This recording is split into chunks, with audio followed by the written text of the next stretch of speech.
Oh, well, sometimes we get one mat and sometimes two. One mat's not comfy. I get up, my back hurts. See, when I get up on my old bed, my back doesn't hurt. But when I get off the floor, it hurts. A vehicle, food, clothing, and a home.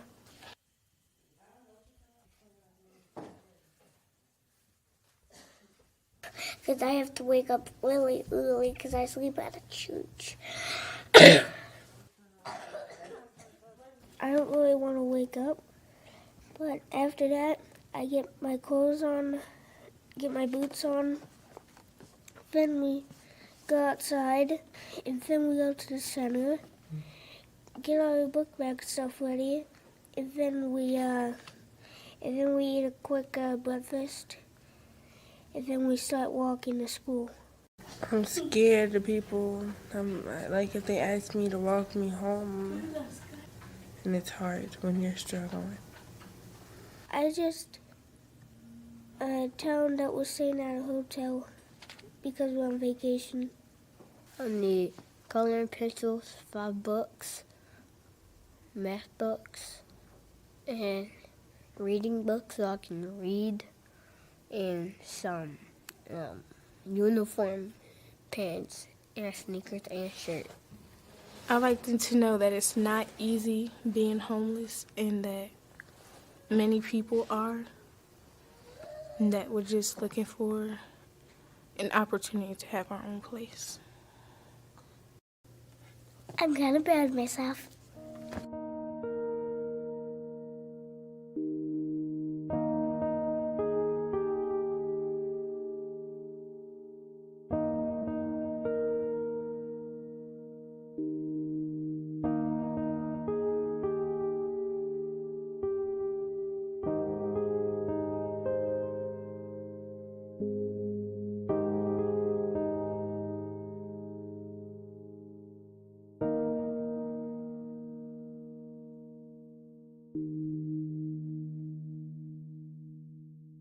I mean, I love blue skies, but folks, that's hotter than hell.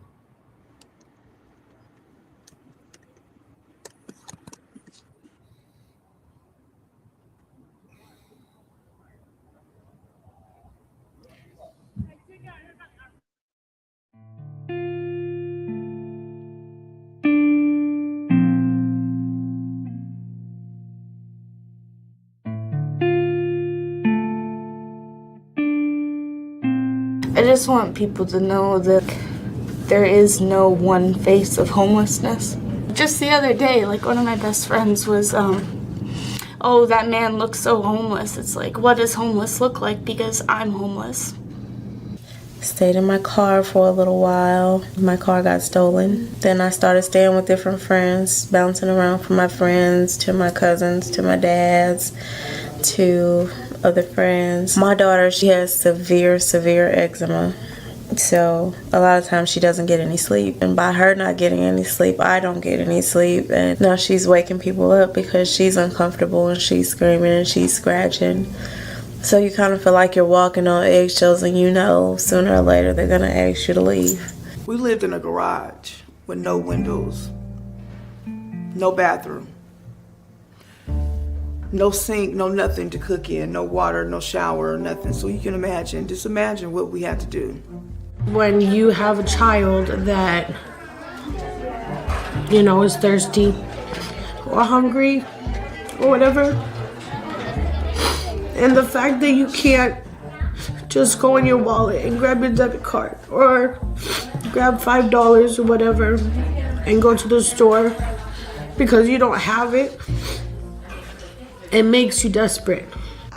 It's still a different kind of prison. It's not our home. It's not my home. It's somebody else's home. I'm 41 and I'm living out of somebody else's bedroom. He says, look, I'm moving out on Friday. I'm just waiting on my VA to kick in. I've already found an apartment, blah, blah, blah. You know, you and Hannah can just stay there until you figure out what to do next. And I was just so grateful at that time because there was nowhere else to go. Tonight we're in this apartment. I wake up to the guy trying to get in the bed with Hannah and I. And I'm like, what are you doing? There was never any implication. I never did that. In fact, had I started doing that, I probably wouldn't have moved as many times as I did, because it all ends up about sex with these guys that claim to care and want to help out, and how women should be treated a certain way, but it's all about the sex. The kids are pretty great. If they know that I'm getting a little stressed, they'll tell me, why don't you go for a ride? Why don't you just take a walker? And they tell me it's not that bad. At least we still have each other. I wasn't eating, I wasn't focusing, I wasn't sleeping, I wasn't taking care of myself. I was taking care of my family.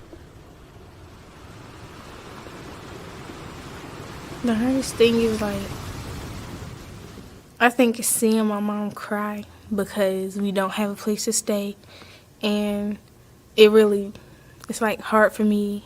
So I know I have to go to school and do my best so I can get a better job and take care of her when she gets older. I sleep in the church with a nice air mattress. When I wake, Must be getting close. I just told them, I gave them the go.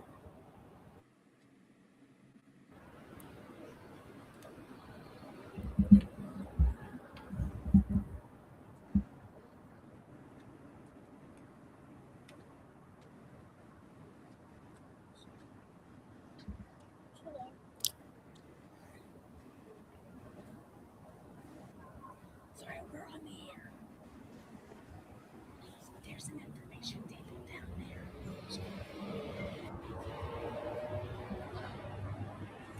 Can I have a pen?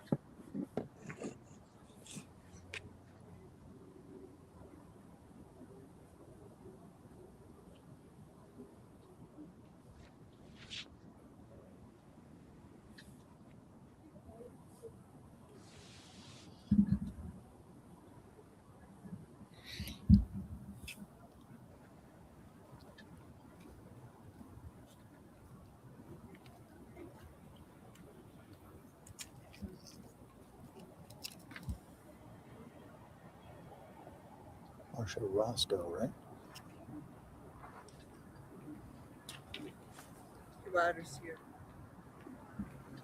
End your life. Somebody start talking. Okay, I'm Max Goller. Welcome to Homeless Remembrance Blanket Project 2025. We are here in Denver, and amazingly, if you've been with us in the past years, you've probably seen poor, cold, sorry people doing these events. But this year, it's really, really warm. So we're happy to be here. I'll let all of the other people who are on the podcast with us introduce themselves. And so we'll start with Diane. Hey, Diane Nyland. I'm out here in the mountains of Western North Carolina. And Matthew. Hold on. She heard me. Marcia, you can go ahead and introduce yourself. I don't know where Matthew is. Hi, I'm Marcia Roscoe, coming to you from Hershey, Pennsylvania, the sweetest place on earth.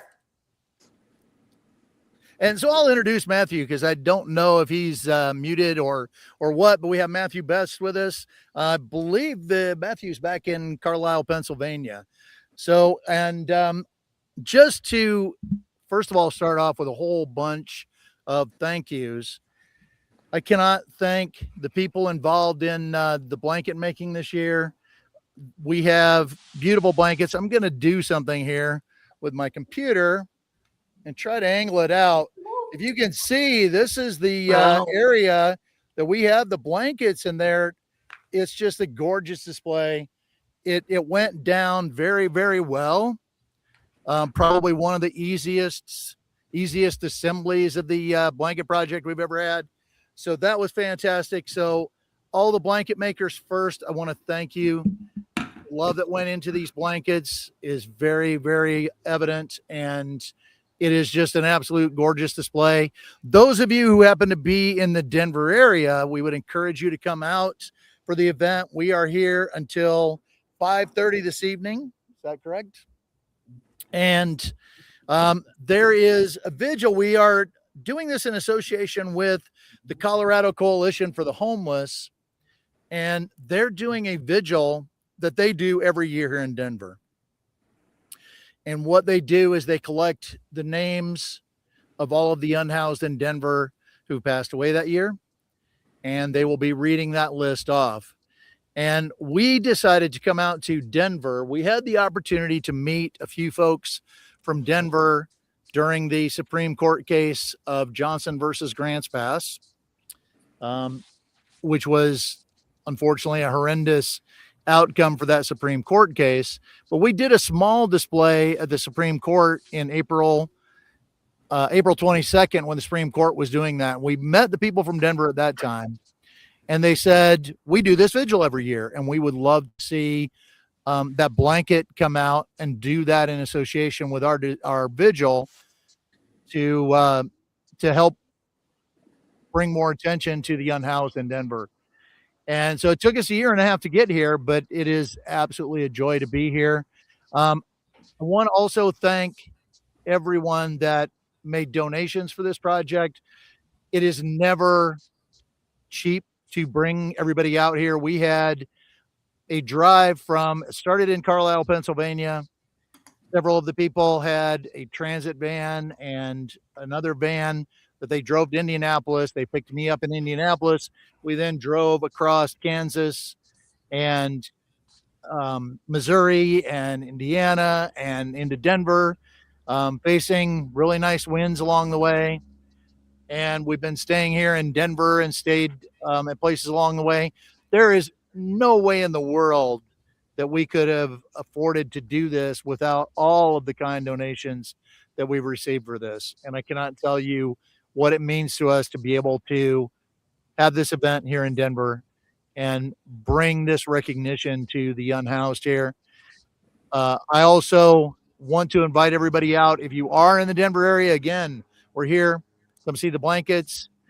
We'll be here till 5:30. The vigil itself from the Colorado Coalition for the Homeless will be taking place until starting at 4 o'clock, and they will start reading the names off, I believe, around 4:30. So of all my other people, I'm sorry, I seem to be hogging the mic here, but does anybody else have anything that they would like to contribute to the podcast?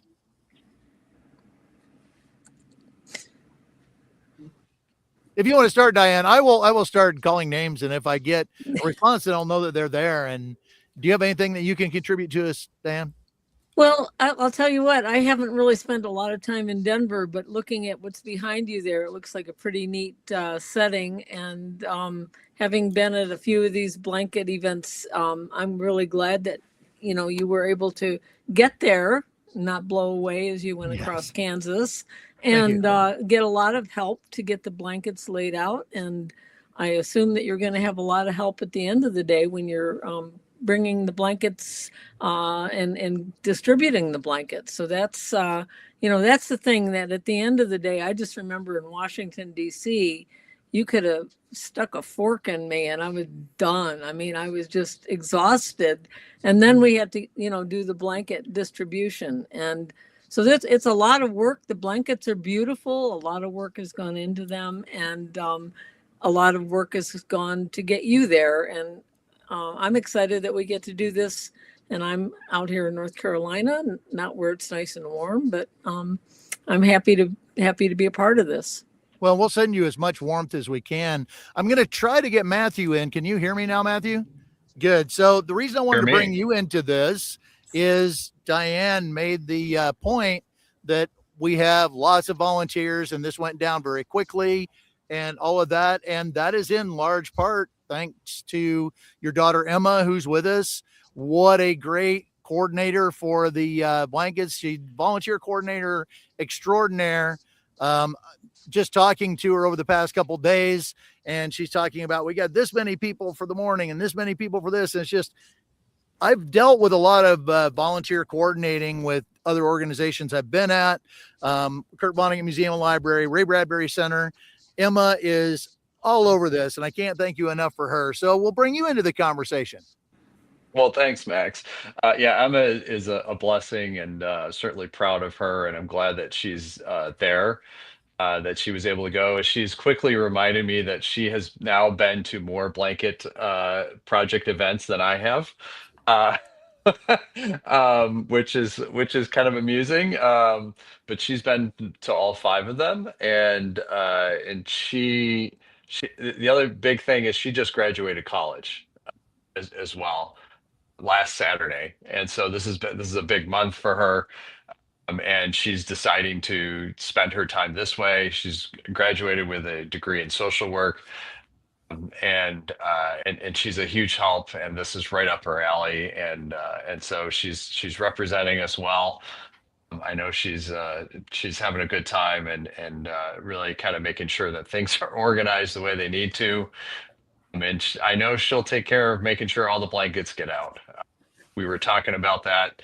That's usually one of the things that I'm in charge of, is at the location, is making sure the blankets get out. And every year they always do. We never know. Of course, we never know how many blankets we're going to have. And we have a list that we make of who's going to come and how many they're going to take. And every year, that's great that we have that organization, but every year we end up with more blankets that have gone out than people who are coming to take them, because they just, I can take this much, and that type of thing. And it's wonderful. So all the blankets go, and it's a huge help. And and again, that's just a fraction. This is when people are looking at those blankets on the ground, the idea is to imagine that there is somebody underneath each one of those blankets, and that is just a fraction of what we're dealing with homelessness in this country. And the blankets also represent the love, the care, the empathy that people have. And that's not just important this time of the year, but that's important always. I know that there are folks, as a Lutheran pastor, I will say, I know that there are folks in some brands of Christianity that think that empathy is toxic. And I will say that that is absolutely wrong, that empathy is essential. Yes. And empathy is faithful. And it's about being human, if nothing else. We're supposed to care for each other, regardless of whether that's faith-based or not. We need each other to do this. And this is a great representation, this project. Well, I'm glad that Emma was able to bring up that idea of her being at all five of these so far. And Pat LaMarche, the founder of this, is the only other person. We were factoring it in yesterday, the only other person that had been to all five. So this does give me the opportunity to bring Marcia into this. So both you and Marcia, I think this would be the first ones that you might have missed. And there's a reason for that. So Marcia, I'll let you explain why you weren't able to be here today, because I think Matthew has the same reason. Yes, sure. I am on staff of the Lower Susquehanna Synod of the Evangelical Lutheran Church in America, and you're going to get to hear from our new bishop coming up in the next 20 minutes. And so being on bishop staff and it being just a few days before Christmas and our ministries here, going to Colorado, not going was such a tough decision because this is year 5.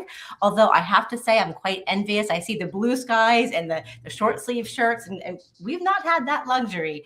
But I just do want to do a shout out and a thank you to you guys for being there and making this possible. But also, Max, I'd love to hear, I believe every time we've done one of these events, Pat calls us the lovely Lutherans. Yes.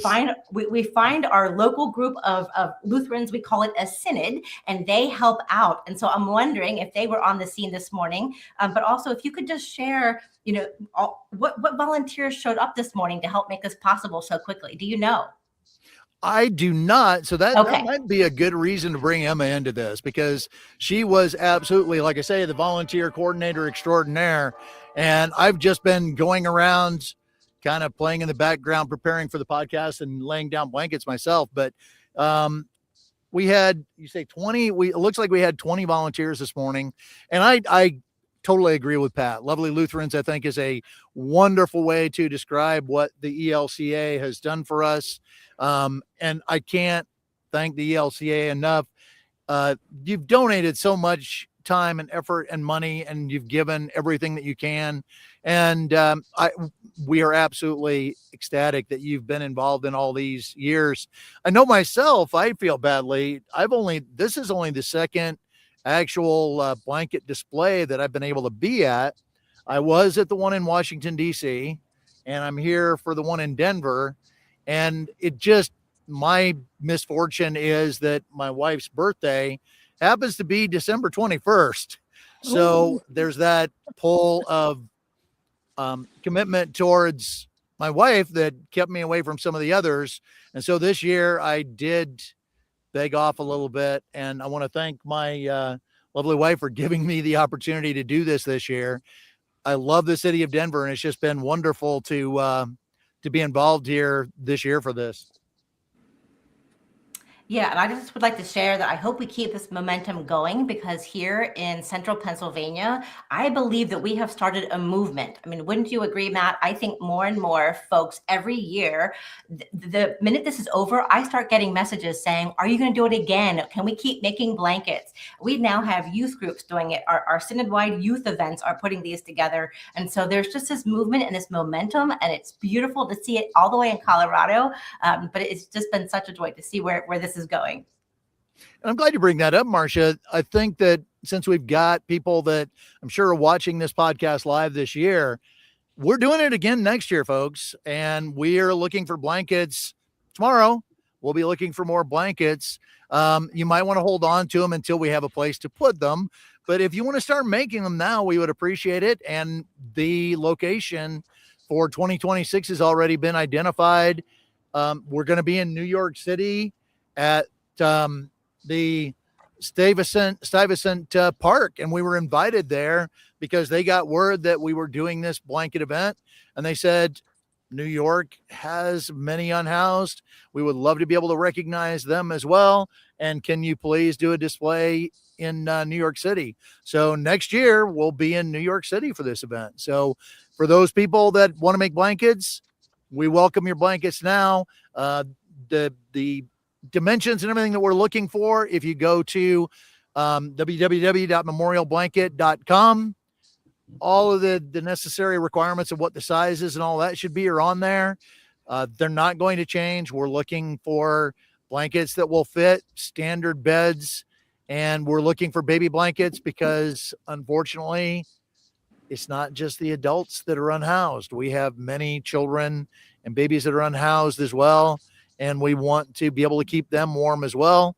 And I don't know if we mentioned it earlier, but every one of these blankets that's on the ground here now, I think Matthew may have brought it up, they're all going to be picked up immediately and taken to places that can distribute them immediately to the unhoused here in Colorado. So that's another bit of what we're about. You know, Max, what I'm wondering, I don't have the luxury of being there and seeing the foot traffic. I know that you're in a beautiful place here in Denver. Are you getting foot traffic today? And are there folks sharing what this is all about? Because I used to love to hear the stories of people walking by and being so touched by this memorial. So any foot traffic going on there today? Yes. And I had the opportunity before this all started, which was another part of what I was doing, is we're actually getting foot traffic at the podcast studio that we have set up here. So we've been kind of pushing people away even from talking to us at this end. But at the far end, I guess I can do this again. I'm going to try to angle my computer down. At the far end down there, we got all the blankets on the ground. And then at the far end, we've got an information table of people answering questions down there as well. So yes, we are getting foot traffic, and people are absolutely interested in it. And we are so excited that we are getting the foot traffic. And before when we were putting the blankets down, that was a part of what was occupying my time too, because I've been to enough of these and I've been involved in enough that I have the background on it. So I had the opportunity to talk to people, both just bystanders, tourists. Some people were unhoused themselves, and explain to them what we were here for. I spoke with one man who was unhoused, and I invited him back and said, if you're here during the vigil, when it's a little cooler, we'll wrap you in a blanket right then and there and keep you warm. We're not giving any of the blankets out during the day, mainly because it is so warm that they're not necessary. If it was colder, we would be having people pick blankets up right now and take them, because that's honestly what they're ultimately for. But by the time the vigil begins this evening, that's part of where the blankets will be going to. The people that are unhoused who happen to be here at the time, we'll just pick them up and take them. Really important point, because ever since the third event, which was at the steps of the Pennsylvania Capitol, each year blankets have been given out literally at the event to people who are unhoused, because of the locations of where people are. I remember at the state capitol, there was a woman who just happened to come across at the event, and it was cold, and she was in a t-shirt and just not really sure where she was going. And so, a lot of folks who are volunteering were able to come around her, not only put blankets around her, but also get her connected right then and there with the emergency shelter so that she had somewhere to go that night. I know, again, in Philadelphia, same type of thing. We had folks that were unhoused, and again, it was frigid last year, and we were able to get blankets to folks right away. Fantastic. So I get to come in now. We have Jonna. Did I pronounce that right? Jonna Flood? Good. So I've got Jonna Flood with me here. And so we're doing this locally here in Denver. Jonna is with Elevated Denver. And so we want some local representation here today. So I get to talk to her. So Jonna, if you can tell me all that you want to tell me about Elevated Denver. All right. Well, thank you so much for having me. Can we hear? Yeah, All you're right. good. We can see you. It's all good. I'm recovering from the flu, so excuse me. Well, Elevated Denver, we actually started our work in 2021 with a podcast as well. So we started by illuminating what was really happening in our community around homelessness, because we had that question. We were reading things in the news. We didn't know what the real story was, and we certainly didn't understand from the perspective of people who were living on the street or who had experienced homelessness themselves. So we went out and talked to dozens of folks who were unhoused, formerly unhoused, supporting folks who are homeless, doing legislature, everything. And we really got a comprehensive picture of what was going on in our community and understood that it was really more dynamic than what we were seeing in the news. And we really wanted to do something to help design new solutions to homelessness that brought people together in a really collaborative way, looked at the system and how we might actually fix the system so it works for people, and do that alongside the people with lived experience. And so that's the core of our work. But we always carry an element of storytelling and integrating the public into everything we do, because we want people to really understand that we're all humans in this, and we're all neighbors, and we need to hold space and compassion for one another. And that's actually how we're going to solve homelessness. So you said you started as a podcast. We did. So, and I'm a podcaster myself. So I started a podcast about 1.5 years ago. And you're right. Those stories are one of the most important elements. If you can let people know the realities of being unhoused and get over all of the stigma that unfortunately political people use as for bad purposes, it is important to get those stories of people out there, because there's so many people that, how many climate events do we have now that cause people to be unhoused and all that? So you started as a podcast. Did it grow into more than that, I'm assuming now? Yeah, it did. And actually, I love what you're bringing up, because we still wanted to keep storytelling alive. So in addition to the podcast, we also went out and said, well, let's talk to the folks who have used the housing and homelessness system and understand what's working really well and what's not working for them. We call that our community landscape. And when we identified what the breakdowns were, we knew, oh, that's where we can start solving these problems. We bring business leaders, government officials, nonprofit leaders, and again, most important, the people with lived experience together to say, okay, let's look at this one problem. How do we solve this? What might we do here? And then we take those solutions and incubate them. And we've been doing that, all of this since 2021. But one thing you brought up, I really like to point out, which is when we did our community landscape, and we heard this in the interviews of the podcast as well, you know, what we see in terms of homelessness is the most visible is often people who are struggling the hardest with some of the most severe challenges. What we don't really see or understand, and we certainly don't hear about in the news, is that most people had an event, loss of a job, a health event, loss of a loved one is a very huge thing that happens to many people, to many of us, by the way. But these folks hit an event and they don't have the financial backup or the social network to bolster them, and they start falling through the cracks. And actually, that's usually the cause of homelessness. And then once someone experiences homelessness, what we found here is it can take 3 to 6 months to get beyond immediate shelter and food. By that time, you've been sleeping on the streets. That can cause its own health issues and other challenges, and you're really teeing your people up for a lifelong journey. So what we wanted to understand is how can we reach people earlier and support them, because we all need support. That is the reality. If we all take a critical look at our lives, we know we all lean on each other for support in different ways, and folks who are experiencing homelessness need that too, and they just didn't have it when they needed it. So that's one of the core things we're trying to do. How do we meet people early, right when they need some support, and give them someone to lean on with a compassionate ear and skills for lending support and connecting them to resources. Fantastic. Now I'm at a loss for words as to what else to say. I did, when you were talking about that, I should be writing this down too. When you were talking about that, one of the things that Pat has brought up frequently is the elder orphan situation, where we have many people who are growing older and they don't have any family to take care of them. And that's becoming a bigger issue.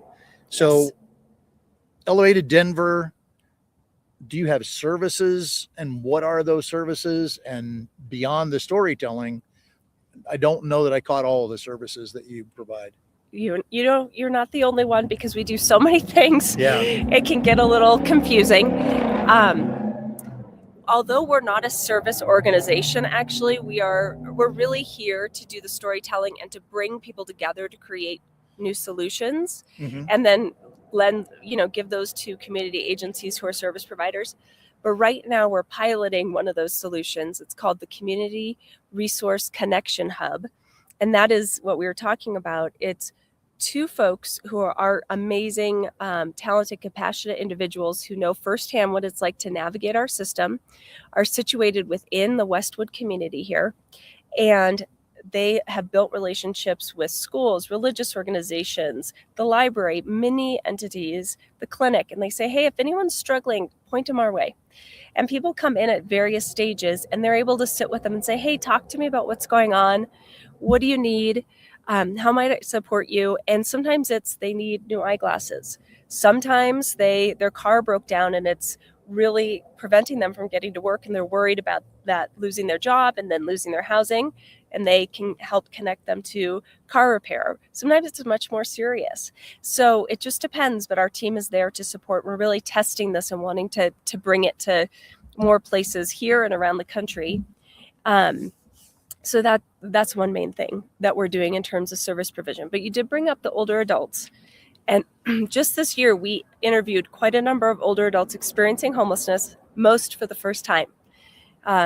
And you can find all of this research. Everything is open source on our website, elevateddenver.co. And what we found is, people living on a fixed income in this economy, it doesn't equate to the lack of fixed expenses. They're so extreme. And here in Denver in particular, and every major city, the expenses get higher and higher practically every month, if not every 6 months to a year, but the income doesn't shift for folks, and they're struggling. And they've never experienced homelessness, many of them, before. So we need to address that crisis. We have to. Yeah. It's interesting. The podcast that I run, run a podcast called Sacred Legions, and I had the opportunity to interview people from the Colorado Coalition for Homelessness last month. Actually, I think it's the current one. And one of the things that they mentioned was the fixed income situation. And we talked about just inflation in general. America's system of measuring inflation is based on food costs, which is actually one of the smallest costs that people face. The much bigger costs are housing, health insurance, absolutely much higher than sorry, we had to move somebody along with their stereo. Much higher costs that are absolutely eating away at that fixed income. And so I think you're right that fixed income thing is a challenge. Now, Elevated Denver, what is it like? All of Denver, where would you be most involved in the Denver area?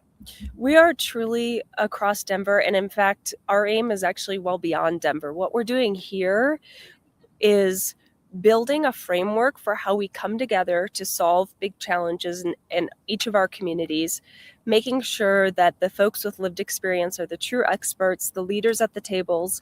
And once we're testing that framework here on how we identify where the breakdowns are, come together to design a new solution and put that solution out into the community, test it, make sure it works, revise it, and launch it.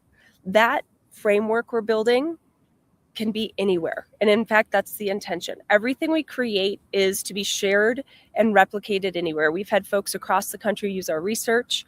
We have folks across the globe tapping us to understand what we call our collaboratory model for how we design solutions. And that's the real aim, is that we continue to understand that if we come together and we really look at the problems from the lens of the experts who have lived it, then we can really understand what's working, what's not, and how to fix it. And if we build the framework for that, we can create boundless change. So you're collecting the stories, and you mentioned that you are able to react to instances where someone needs glasses, they need shoes. And I think back to Pat used to be a broadcaster, and a part of her appeal as a broadcaster was she would go out on the air and she would say, we need this now here. And it just generated this wealth of resources. Does your organization have that kind of quick reach, or is it just, it takes a little while, but it happens? Listen, we are a tiny little scrappy organization. Yeah. We there's 2 of us that work full-time and then 2 part-time staff at this hub that I was telling you about.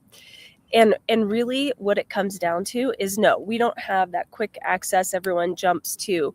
But what we do have is a very strong community. We have a great community of champions. We've built really great relationships. At the hub, it is not about them providing the services right there. It's about them connecting to the amazing services in our community.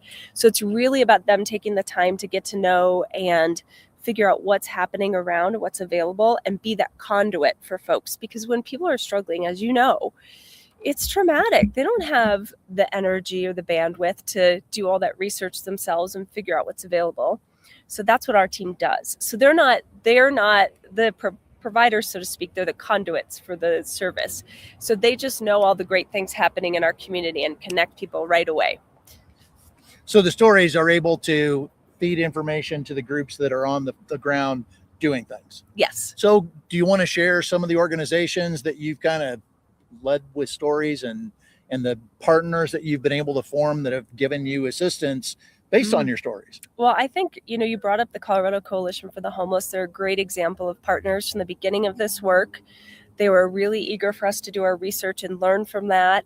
They've shared our podcast with their volunteer network as part of their volunteer education program.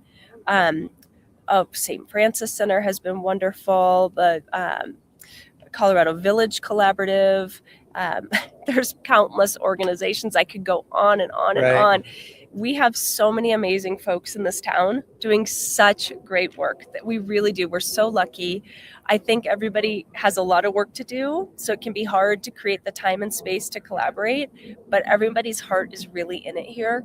and we're lucky. So I shouldn't have even named any, because I'm not going to be able to give you the whole laundry list. People are truly unbelievable. The Gathering Place, I could go on and on. The Denver Voice, Denver Basic Income Project. We have phenomenal partners. We have folks who are really committed to solving homelessness in this town, and we're grateful to be just a part of the effort. That brings up a really good point. So we've offered thanks to a lot of people who've helped with this Homeless Remembrance Blanket Project this year.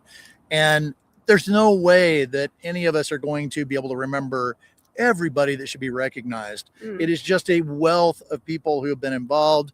All of the organizations in Denver that are helping with the unhoused, all of you that provided funding and blankets, and the ELCA, all of you have just been wonderful. And we couldn't thank you enough. And I do want to find out where your podcast is, because being a podcaster, I'm constantly looking for new podcasts. The one about the unhoused that I really love is We the Unhoused, which is someone with lived experience who does that. Where can people get to your podcast? We got your website. What about your podcast? Podcast is simple. It's Elevated Denver, and you can find it anywhere you find podcasts. We have 2+ seasons out. So season 1 is really a docu-series about homelessness in Denver, how we got here and where we were headed. That was done in 2021, but it is still very relevant. In fact, we have a lot of people use that still as an educational tool. So then we have season 2, which really allowed space for people to dive into their stories and for us to go deeper into some of the things that maybe we hear about and we don't understand. And we brought in a lot of firsthand human experience. And then we have bonus episodes throughout on just things that were coming up that felt really important and relevant. So yeah, tune in and let me know what you think. I definitely will. I'll get back to you. Well, thank you. Thank you very much, Jonna. And we're going to move on to thank you for having the next me. segment. What's that? Okay, so we are going to bring Marcia back into the mix. So we are here live with a lot of our guests. And so we're going to be going both live and then to some of our remote partners who have been in these events in the past. So Marcia, I'm going to let you take over for your segment, and I'll step away and get ready for the next live that we have here in Denver. Sounds great. Good afternoon. I would like to introduce you to Bishop Stephen Arher of the Lower Susquehanna Synod in the Evangelical Lutheran Church in America. So thank you, Bishop, for taking time to be with us this afternoon. It's wonderful to be with you, Marcia, on such an important day and with such significant partners, and this effort to really address needs in the Denver community, but also really, I think, just reflects the need to address this issue of helping people who are experiencing homelessness throughout our country and the world. So absolutely. Great to be with you today. You bet. So by my rough count, you're about 112 days into your office of your first 6-year term here as bishop. And so I want to thank you that you immediately agreed to continue supporting this initiative. When I brought it to your attention and asked you, hey, are we going to be a part of it this year? You did not hesitate. Why? Why were you so willing to continue to be a part of this mission? Well, I think first, for me, having served as a parish pastor for 31 years, worked very closely with agencies and institutions and groups that were trying to address this particular issue in our communities, both in the small town of Blairsville in Western Pennsylvania, but also in Gettysburg, where I served at Christ Lutheran in Gettysburg, and finding ways to reach out and to assist those who are experiencing homelessness. We were certainly seeing that as a real major concern in our community. And it was this was an opportunity just to continue being connected with the kind of work that's so important to address that concern. In Gettysburg, we started a shelter, a rotating shelter that moved from church to church. Our church at Christ Lutheran and St. James Lutheran in town and other ecumenical partners housed those experiencing homelessness for 2 weeks at a time. And those were powerful weeks as we were able to meet folks and try to learn more about why they were experiencing homelessness. And so I think based on my experiences with those types of efforts and initiatives, this was an opportunity to connect on a more wider scale This is my first time really being closely involved with this project, although I had heard about it from what your work and Pastor Matthew Best's work with it within our synod. And so knowing that for so many of our congregations, so many of our members of our churches, and so many of our rostered ministers, our pastors and deacons, this addressing the needs of homelessness in their communities is really important. And it's important for our synod to be walking side by side with them in that effort. Absolutely. One of the beautiful things about this initiative is there's a lot of community organizers. Not everyone is necessarily faith-based. This afternoon, you are bringing a faith perspective to here. And so I'm wondering if you're willing to share what core convictions, faith beliefs, supporting scriptures kind of guide your thoughts here. Yeah, I appreciate you sharing that. And I know within the church, we are grateful and always willing to partner with a wide array of partnerships, right? Those who are faith-based and those who are coming at addressing this concern from a different perspective. So we're grateful for all of the work. I really appreciated hearing from previous speakers from some of the really interesting and really powerful organizations in Denver that are addressing this issue there.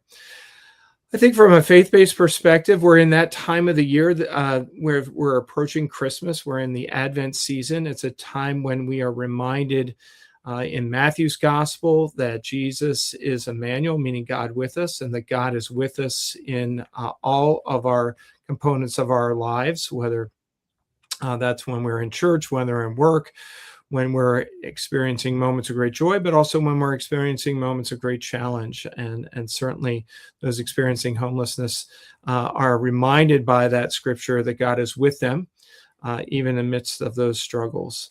I think also during this Christmas season, we also focus on Jesus as Christ, as the light of the world, and a light that can shine brightly, a beacon of hope in the midst of a world that often presents many challenges to us. And so I think for me, the image of Christ as the light of the world and Emmanuel, God with us, are some of the passages that I think are very meaningful to me when I think about how God enters into this world and inspires us and calls us to help those who are in need.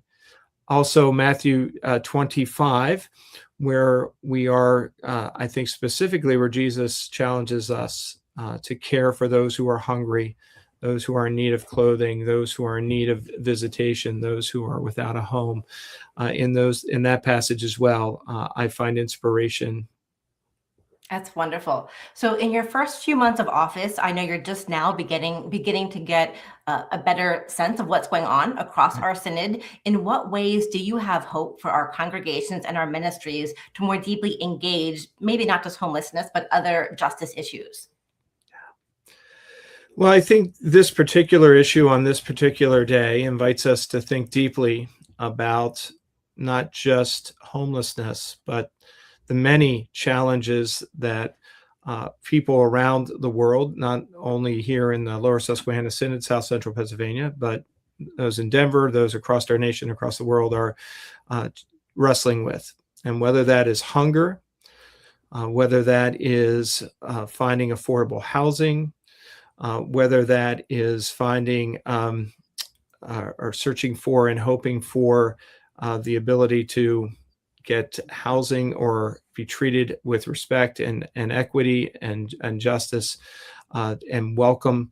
I think that the church is called to work and to engage and to try to make this world a better place by seeking to address those concerns, to fight and advocate for justice, inclusion for all people, rights for all people, and also to be able to address their needs.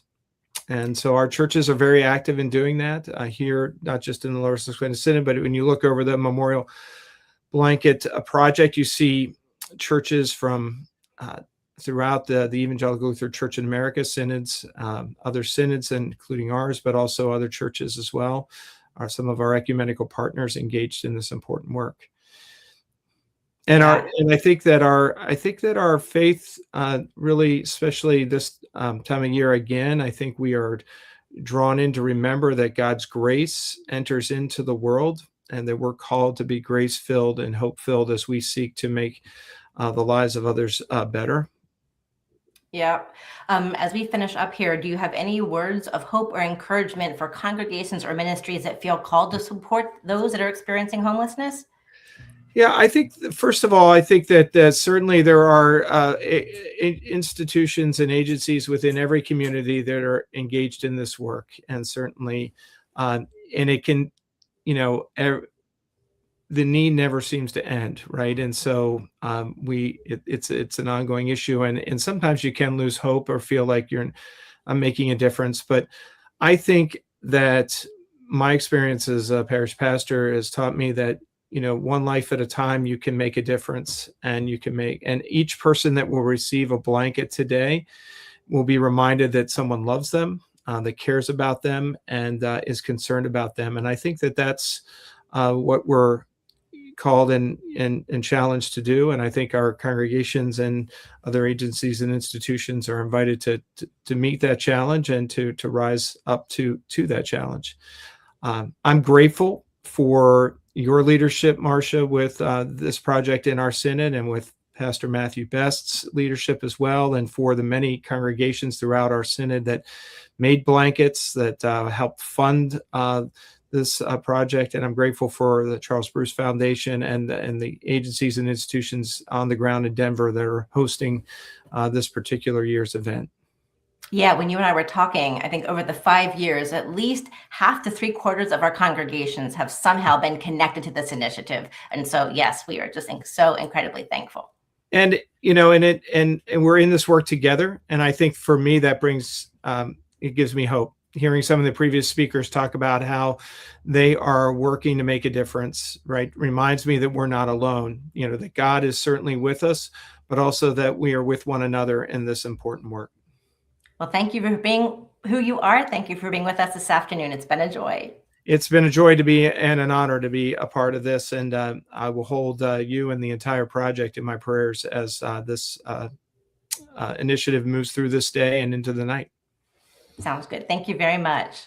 God bless. You too. Hey, Marcia. Hi. All right. And there's Dr. Van Scoy. How are you? I'm doing well. How about yourself? Hi. Well, I don't know if you remember, but we've been on panels before. The Harrisburg leadership Harrisburg has brought us in to talk about healthcare and whatnot. Oh, okay. Yeah. So I know, Marcia, you had some questions you wanted to start off with. Yeah, no, first I just want to say thank you. Dr. Van Scoy is the UPMC Street Medicine Program Director, and a shout out to my sister, Angela Long, who helped connect us. She is also a part of your team. Yep. I just thought it would be helpful for our audience to start by hearing, how was this program born? Could you share the story about UPMC's Street Medicine Program? Sure. It was originally started when I came into South Central Pennsylvania. I was asked to do home visits. So individuals who were unable to actually get out of the home, and the old fashioned sort of, the doctor comes to the home, checks up on you, does everything there. Well, we also became the point individuals for what they call frequent utilizers or super utilizers of the healthcare system. And we would get referrals from the social workers or the case managers for, can you go check on this person? And usually they were in the homes, but then they were frequently like, oh, they're on the corner of State and 8th Street. And I'm like, what? So we would see them, and we'd take care of their health care at that particular area. Doing wound care on the steps of the Capitol building or wherever they needed to actually be. We started to do a lot more research on this particular population, their healthcare needs, and maybe about 4 or 5 years ago, decided to formalize this structure, and I presented to our executives, who said go for it. So for about the last 4 or 5 years, we've been focusing on individuals who've been unhoused and providing healthcare for them. Wow. From your clinical perspective, can you talk to us about the health realities? Like, what are the most significant health challenges that people who are experiencing homelessness face? Besides everyday sort of stuff, they have a mortality that's significantly greater than ours. Their life expectancy is about 17 and a half years less than the general population. if they have a chronic condition such as diabetes, coronary artery disease, it's going to be worse. Their sugars are going to be much less controlled. They're more likely to have a heart attack at an earlier age. And then you have many of the other communicable diseases. So they're more likely to have hepatitis, more likely to have tuberculosis, skin rashes. They're more likely to have geriatric conditions, even at a younger age. So things such as dementia, incontinence, significant osteoarthritis occur about 20 years earlier than in the general population. Besides all that, one of the biggest problems is their ability to access the healthcare system. So what we have found is, they are able to have insurance. In fact, maybe I'd say 90% of the individuals I take care of have insurance. It just has to be plugged into the right county, or they have to apply for it, but they are eligible for it, which is wonderful. But, they have to decide, do I go to the doctor's office at 9 a.m. for this high blood pressure that I don't feel anything? Or do I go to breakfast and lunch? Or do I go to we have individuals that I say, you got to go to the emergency room. And they're like, I'm not going. All my stuff's going to be stolen. So there are these barriers that you just don't think about for them to actually get the appropriate health care they need. Yeah. Go ahead, Matt. Yeah. I was going to say that I think you're bringing up a really important point that a lot of folks that aren't experiencing these challenges never have to consider, which is which are the choices that people have to make, and that's not just the choices that you're talking about, but that's added stress on top of added stress, which complicates all the other things that you've mentioned in there. I just wanted to emphasize that. Go ahead, Marcia. Yeah, well, I'm just wondering, so both of you actually run clinics. Matt's is more that they come there. Dr. Van Scoy, your team literally goes to the folks. I'm wondering if you can explain to us a little bit more detail, walk us through a typical day of street medicine. Where do you go? What do you hear? How do you identify your clients? Yeah, give us some background. Sure. So our program, we have both. We have clinics in different shelters, but we also do the street rounds and go to where they are. So we'll basically meet you wherever you are. We have the shelter, we have the clinic secondary to the fact that they're getting breakfast and lunch there. So it's a perfect place to, interact with them. They don't have to go anywhere. They're not missing their opportunities to get breakfast or help.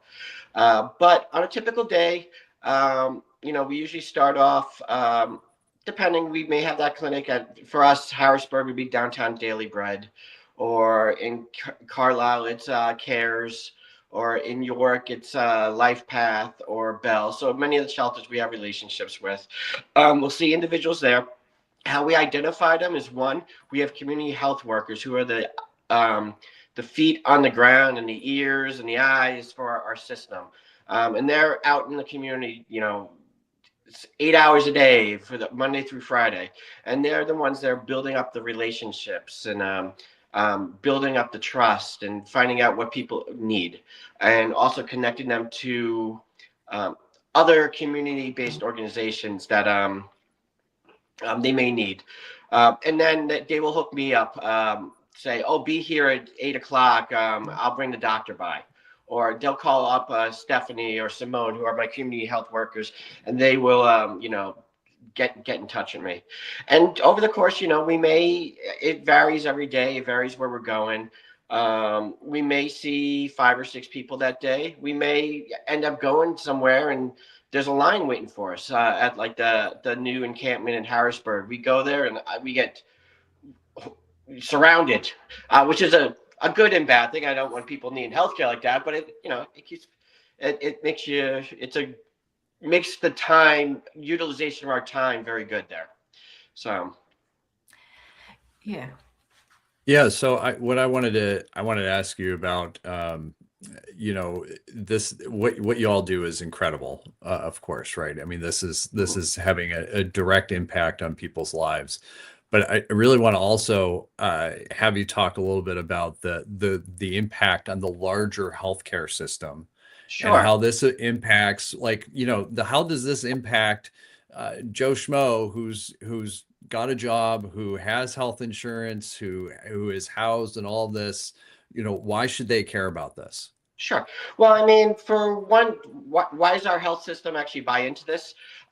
These are individuals that are more frequently, like we said, to be ill, end up being in the emergency room, to end up being hospitalized. And when they're hospitalized, they tend to be there for a longer length of time because people, it's hard to discharge somebody back to the street after they were so ill. It's a terrible feeling for the inpatient doctors and nurses.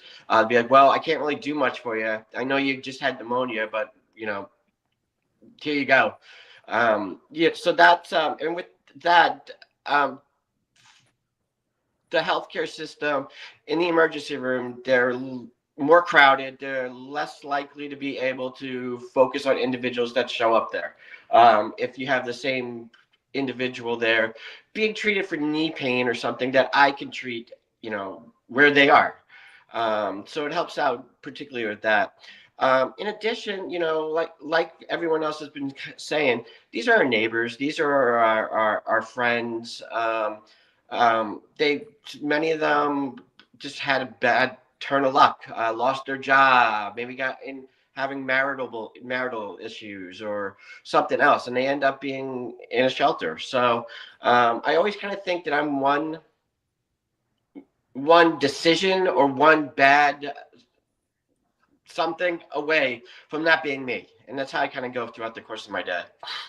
Well, and this even also, the greater impact too is the idea of this. What you're doing is actually reducing costs of healthcare for everyone else as well. I mean, this has a greater impact that hopefully then prevents more people from becoming unhoused as well in that.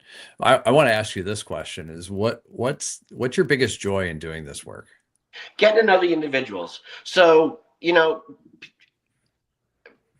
everyone that goes into healthcare or medicine, they want to help people. I truly believe that. I don't think they go in to be making, be a, I don't know, plastic surgeon in Hollywood, even though we need them. They truly have their heart in. They feel like they can help out individuals. And I'm blessed in that I have the opportunity to really get to know my patients. I don't have your typical schedule where I have a patient every 15 minutes. If someone needs to talk to me or if I need to spend an hour with someone on stuff that's not even medical, for example, hey, how can you help me with my insurance? How can I get SSI? I have legal issues. I mean, that's what we're there for. We're there to help, maybe not particularly be the answer, but we know how to get them to the answer. And so those individuals, I really feel like I know, and they become friends and family. I see them when I'm walking down Harrisburg. It's like, hey, how you doing? What's up? When something bad happens to them, it really does have an effect on us. So I'm blessed. Dr. Van Scoy, we know that if we're not careful, people talk about homelessness in terms of statistics. There's 15,000 people in Pennsylvania that are experiencing homelessness. I'm really hearing you put the personal side on that these are relationships that you are building without giving away any confidentiality or vulnerability. Are there any stories of impact that you can share that you've experienced on the streets? Yes. I still think of one particular person. These individuals, we always hear that they've been traumatized within the healthcare system, that they're not treated as they should be. And I will admit, I'm like, okay, well, but I truly have seen it with my own eyes. People will come back with stories of how they actually were treated in the emergency room or when they were inpatient, not truly understanding things such as, hate to say it, they're going through withdrawal and they're not being treated appropriately. Or I really have to get out there I have this bill I have to pay. There's no one else to, handle it. I have to show up for this court date. And they sign out against medical advice. So there's a lot of, like we said, competing things besides healthcare that individuals have to deal with. I had one particular individual. Oh, she was such a sweetheart. She was in the emergency room and she wouldn't let them do anything unless they called me. And it really, really touched me. She's like, call Dr. Mike. I need you to talk to Dr. Mike. And it really, really touched me that she felt that she trusted me that much, given she had such bad interactions with the healthcare system before. So clearly calling you by name is just, that shows that intimate relationship. Yeah. Yeah, that's really incredible, and that's really talking about the importance of trust, and really kind of humanizing all the things. So I want to ask you a broader question. Like I've said this about Christ Lutheran Church and the health ministries, the outreach clinic and the dental clinic and all that, and I'm going to guess probably same as for you that if things work the way they should have, or the way they should, what we're doing wouldn't exist. Correct. And but unfortunately that's not the case. And so grateful that there are what you're doing, what Christ Lutheran is doing, and we don't ever see anybody as competition or anything like that. There's enough. There's more than enough to go around. That's unfortunate. And so I'm wondering your thoughts as far as, I know people feel helpless oftentimes when it comes to homelessness because it feels so huge. And, this is part of the reason why we do the Blanket Project, is this is something tangible. It's something that people can do, and it goes to a person. And so I'm wondering if you have any advice for folks as far as what is something that they may be able to do, whether it's a way to support, the work that you're doing, or something else. What do you recommend people can do? I mean, there's, like you said, there's so many wonderful community-based organizations and church-based organizations out there that are providing, meals for individuals, providing blankets and clothing. There's just so many ways that they can actually volunteer. As far as with our program, we don't necessarily, we really, really, really value that relationship with our clients. And like you said, trust is a huge thing. We try to, if we say we're going to do something, we better provide what we said we're going to do, because many of these individuals have been burned before. And so we usually don't take volunteers with us per se. We do have something called Street Feet, where we have a podiatrist that comes out, and we have volunteers for that are providing with the breakfasts or giving out boots or other things along that line.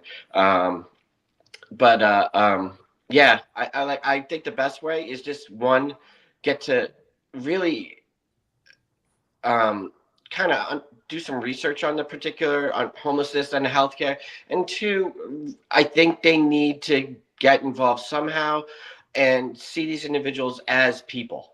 I think they're not statistics. They're humans. They're our brothers. They have many of the same problems that we have. And so I think that's a huge part. Yeah, that just reminds me of what oftentimes I'll tell people is, if you can do nothing else, is make eye contact. Yes. And tell your name and ask for the person's name. Yeah. Right. Humanizing people, because that may be the only time that they're actually seen and recognized.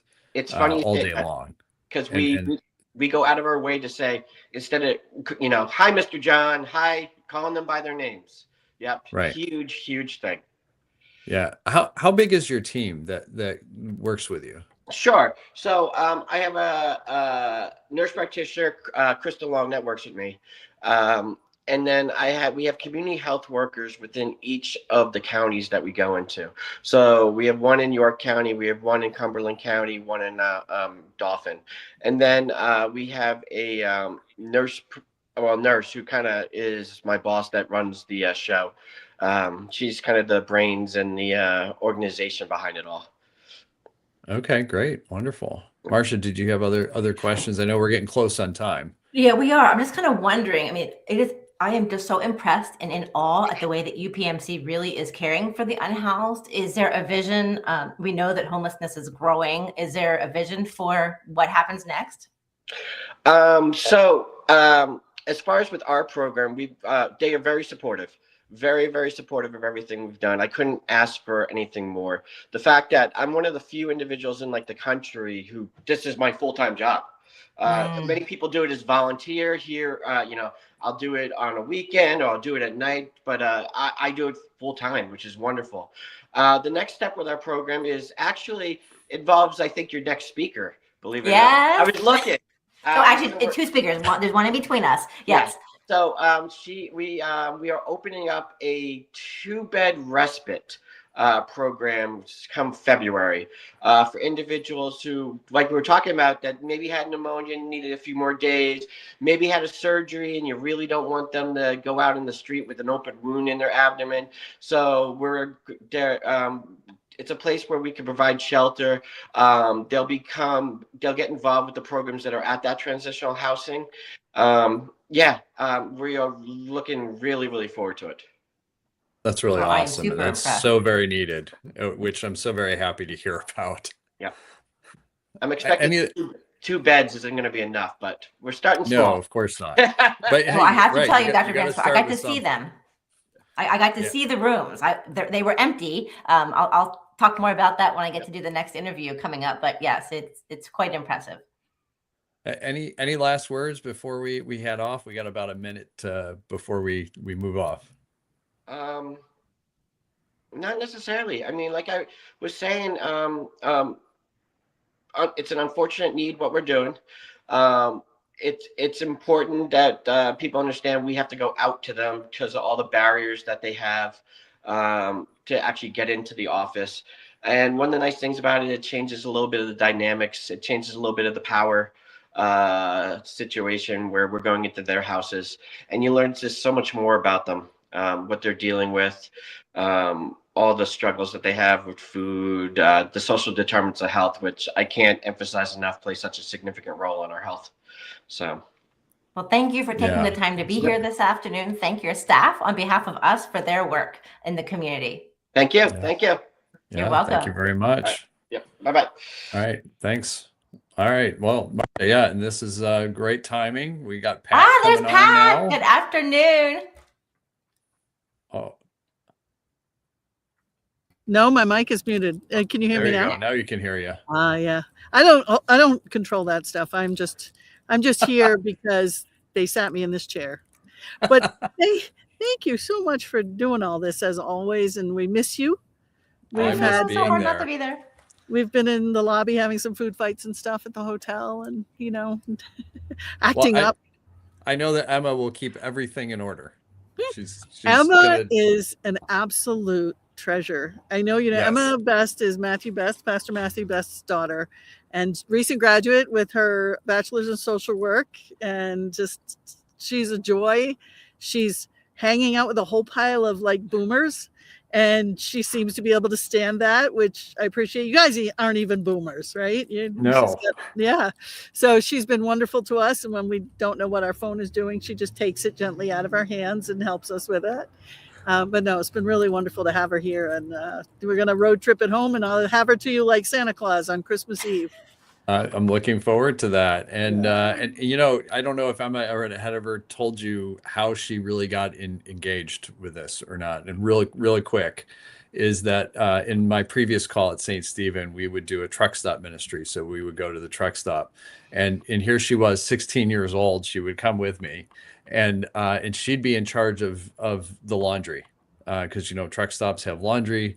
And so one of the big challenges is for people who are living in their cars in the truck stops is cleanliness. And so we would do laundry with folks. We would make sure they get a shower, do a meal, those type of things. And she was always in charge of the laundry. She was the laundry supervisor at age 16, and that's what got her into doing all this stuff. And so she has a real heart for it.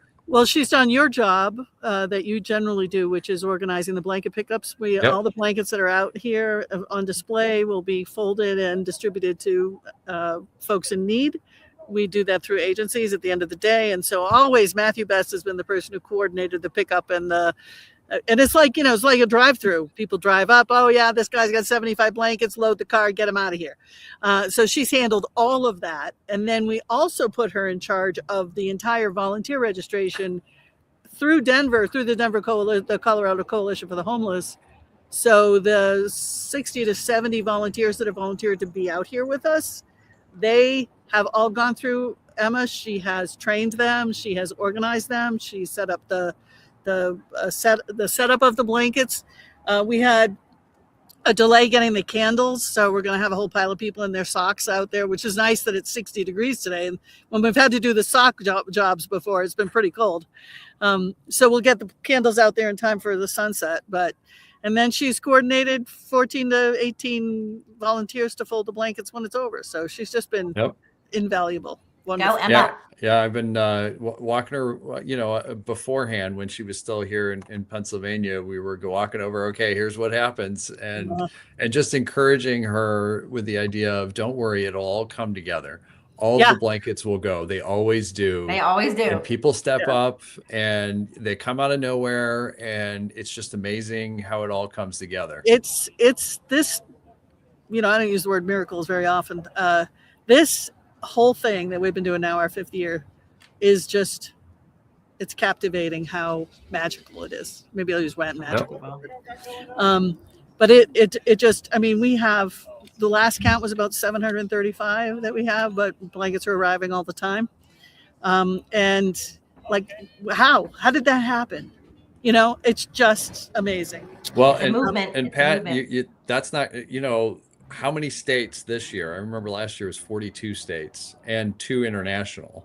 I tell you, I've got pictures of all the blankets that were mailed to the Lutheran Church here for us. Yeah. And I will be posting those, I don't know, sometime after I sleep tonight. But it's amazing. It's amazing. And then we've been saving the love notes that come with these blankets that are mailed in. And so someday we're going to have to put together a booklet or something that just has these love notes in them. But anyway, so we're going to actually talk to a person with lived experience now. We're going to talk. Great. All right. Good to be with you. We'll be back. Yep. Love you guys. Thank you for everything. All right. Thanks. Yeah. All right. And Matthew and Marsha will join the show again later. Whoop. Where'd Tanya go? We lost her. There you are. Hey, beautiful lady. Hey, how are you you? doing, wonderful woman? I'm here. Yeah, I appreciate you being here.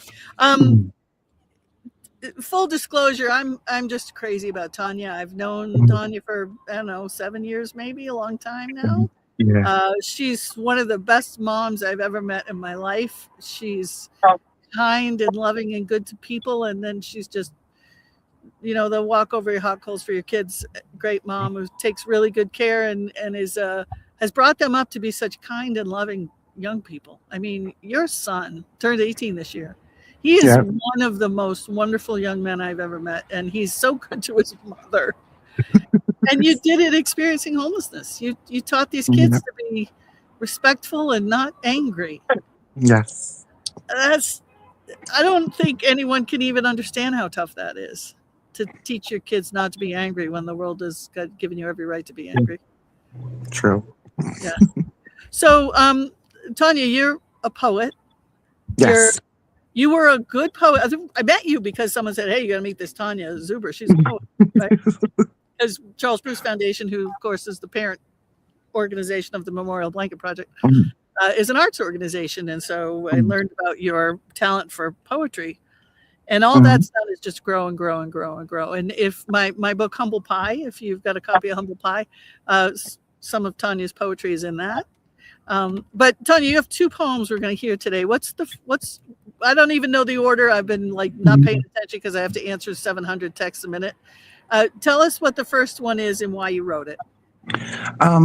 The first one is called My New Set of Eyes, and it's my experience being homeless. So should I share it? Yeah. So you started experiencing homelessness, and then this poem came to you. Yes. Okay. Yes. Okay. My new set of eyes. Being homeless now may be my new reality, but it's just an experience and this doesn't define me. Before this journey, I was forced to embark. I thought like you about the bum at the park. that he's disgusting and lazy and he probably robs and apparently he refuses to get a real job. He's probably an addict out there looking for a high and with oh my gosh, I'm so sorry. You just I'm take so your time. nervous. Yeah, no, you're doing beautiful.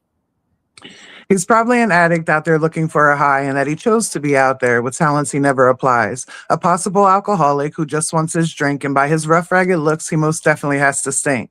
Because I don't do either drugs nor do I drink, I really feel bad for the way I used to think. By being homeless myself, I've come to realize the stigma of all this comes from ignorant eyes. Some of the homeless people you see out there on the street are there because of situations that knock them off their feet. Veterans who make sacrifices come back home to no work, who got lost in the piles of the system's paperwork. Mental health patients who should be in someone's care instead have to fend for themselves with no one to be there. People with disabilities with no fault of their own, kicked out on the street with a future unknown. Single parents struggling to make ends meet with no family support, now living on the street. Young adults aging out of foster care systems, left to navigate the world with no sense of direction. Some are victims of abuse or have faced hard times, left with no resources, not even a dime.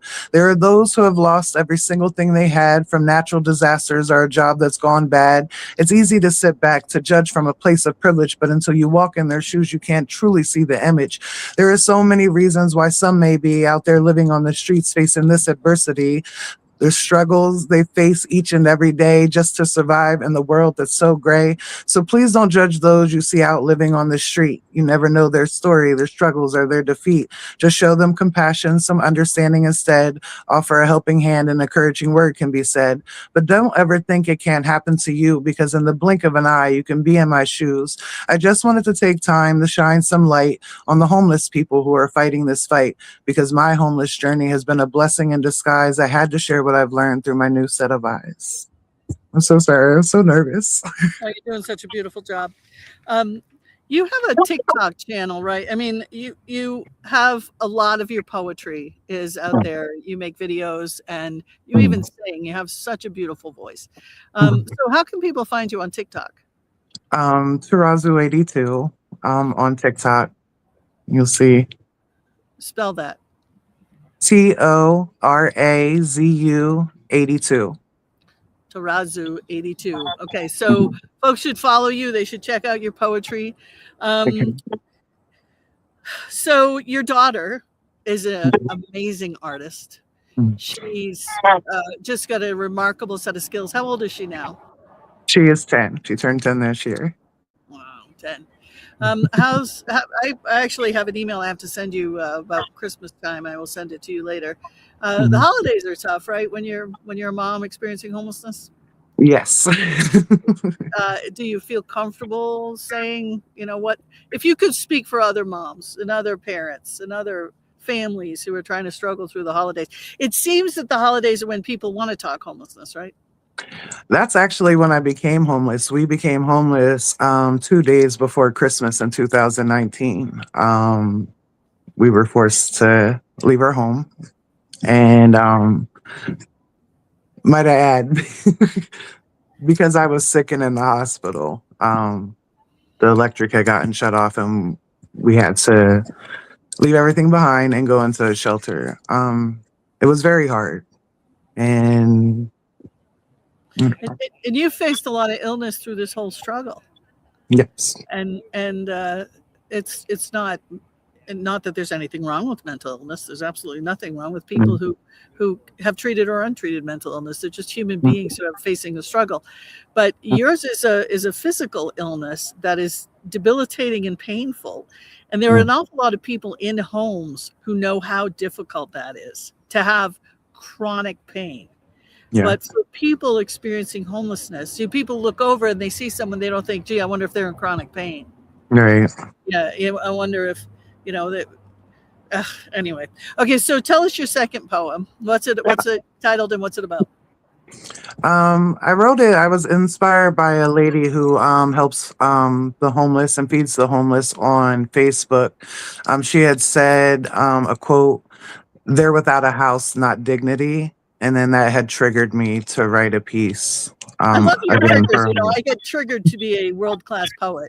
Other people get triggered to just snap at people. That's my superpower. So this is untitled so far. I don't have a title for it, but it goes like this. They're without a house, not dignity, but yet people pretend not to see them.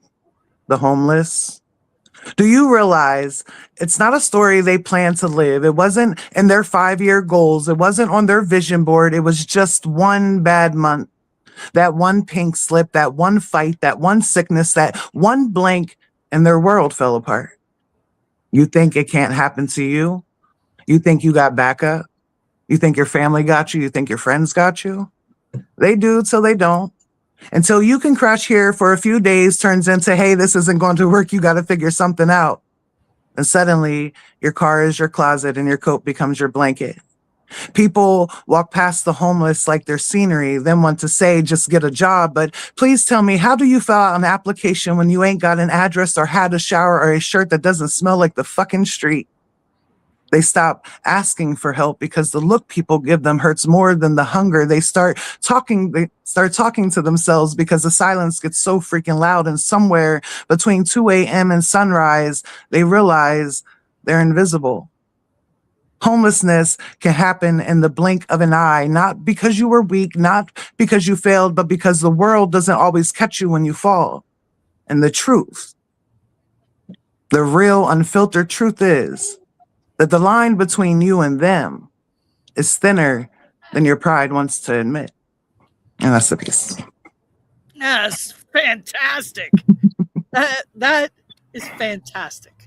Thank you. Yeah, I love you. Thank you for taking the time today. And I love you too. Thank you. I'm sorry I'm so far away. I'll be home on Christmas Eve, but I'll try and see if I can have a chit chat with Santa in the meantime about those 2 wonderful kids of yours, okay? Okay.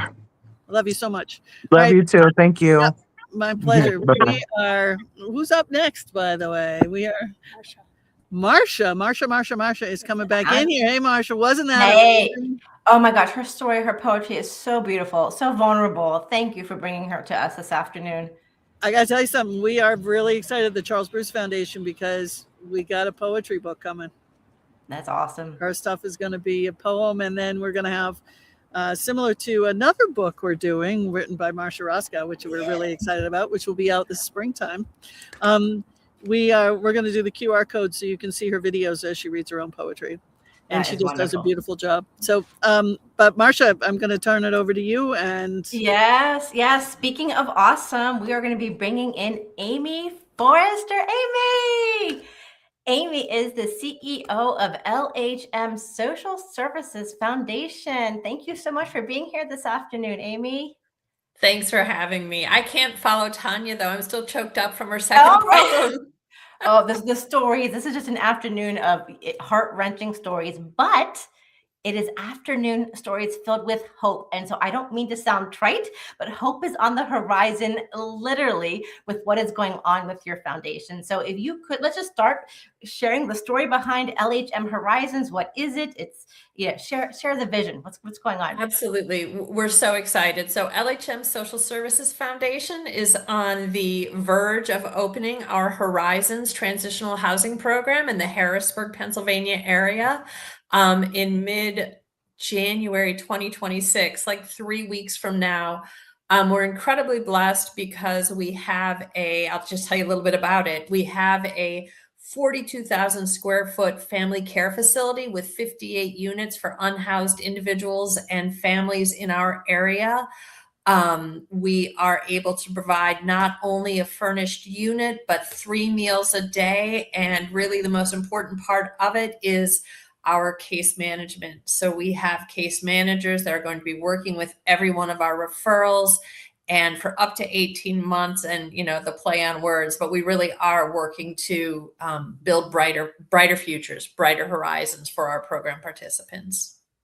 Yeah, so I had the opportunity to be on site with you just a couple weeks ago. The excitement was palpable. I was on fire. I left you and I wrote a story about it. I put that on our Synods webpage because I just felt like your staff, hope is being built, literally. Shout out to my brother-in-law, Chris Long, who I have to tell you, he is new to your foundation. He is your director of your grounds there.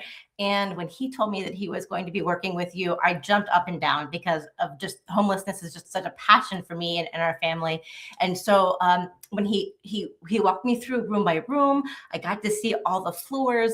You really are building a community like this. You had just shared a little bit about the difference of there's lots of initiatives out there. And Absolutely. You were intentional with meeting a specific need that you saw as a gap. Can you speak to that? Absolutely. So we were when we were formed with a founding gift 2 years ago by a gentleman, Luke Dreyer's his name, who was looking to impact the crisis of homelessness in our area.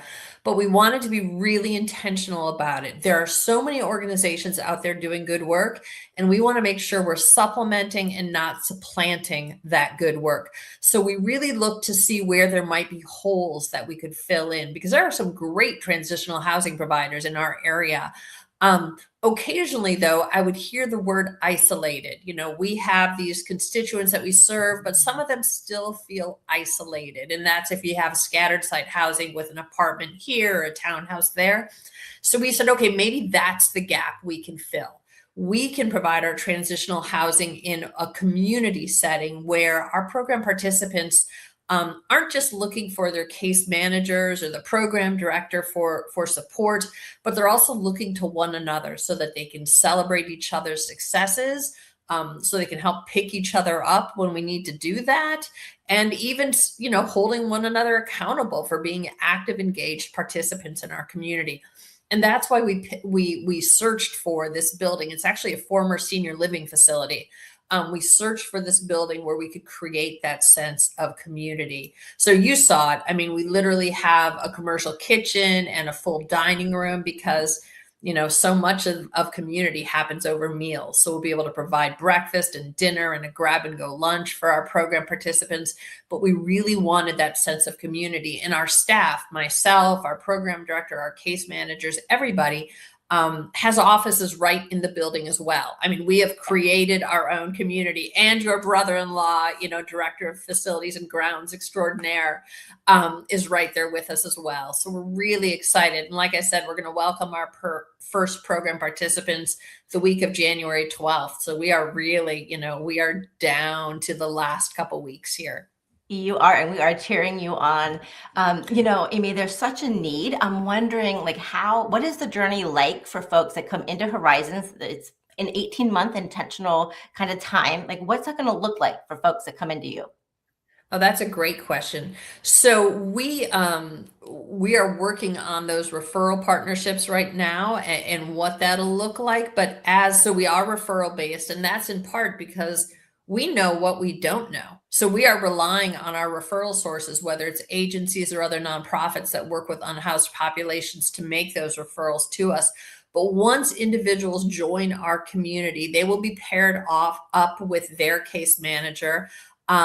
We have a case manager model right now that's one case manager to 15 program participants. And that really is to illustrate how intensive we expect this case management to be. So our case managers and other staff will work with our program participants to really develop their individual pathway plan to housing security. I mean, that's the goal, is at the end of this up to 18-month program, we transition individuals, or we support their transition to secure housing. So there'll be goals, there will be weekly check-ins, there is employment support, workforce development support, academic advancement support, health and wellness.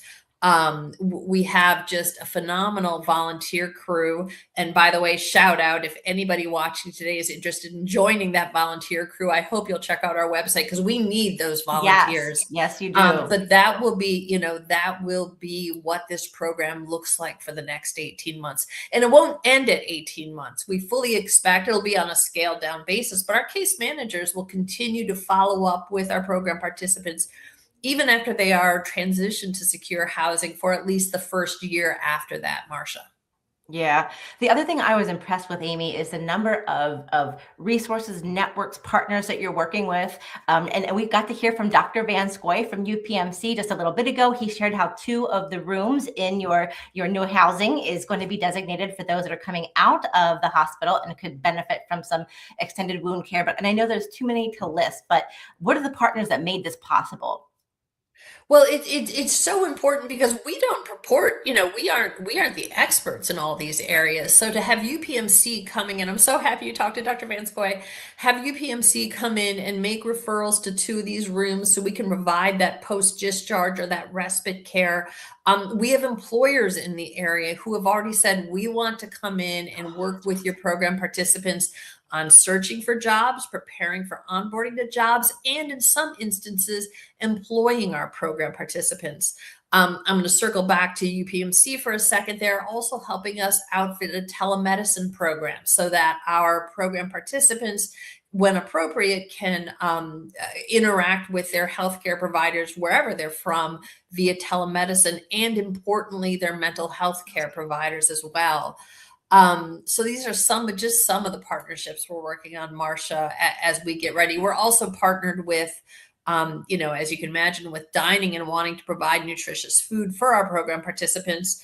We're partnering with Midwest Food Bank, partnering with the Central Penn Food Bank, and I'll give a shout out. Carnes Foods has been really supportive in stocking our kitchen as well. Yeah, that is so fantastic. When I met with you, you're new. And so the idea, I asked you, like, what can we do to get your word out? And so the things that you kind of need right now, share that. How can they find you on socials? If they want to get involved, Absolutely. they want to volunteer. So pretty much everything you need to find is on our website. If you'd like to go there, it's lhm-foundation.org. Things you can do there are sign up for our newsletter, because we do a monthly newsletter that'll let you know what we're up to. Please follow us on socials, Facebook, Instagram, LinkedIn. We are always, I'll say it because I need to, we are very much largely privately funded. So you donate on our website as well. And then finally, I alluded to it a minute ago, but let me say it one more time. Volunteers are key. We have 2 volunteer roles that we're looking to fill on a very regular basis. That's breakfast and dinner service, and reception, which I think would just be an incredibly fun volunteer role. We will have a volunteer at our front desk during what I'll say our normal business hours, Monday through Friday. If you visit our volunteer page, you can sign up for any of those. That's excellent. Well, thank you so much for being with us this afternoon, Amy. I hope folks are as on fire as I am for the work that you guys are doing. Thank you again. Thank you so much for having me. Have a wonderful holiday season. You are welcome. Oh, Diane, did you get to hear any of that? Wasn't that remarkable? And it's been amazing. And, I'm kind of in a bubble in my little world here. To hear all the things that are going on, it's just, it reminds me that there are a lot of good people out there doing a lot of good things. And that's exciting. Yes. Well, we'll let you on to the next part of the show. Oh, and talk about exciting. Oh my gosh, Sonia. It's so wonderful to see you. It's so wonderful to see you too. And I'm glad we're sort of color coded, red, blue. Yeah.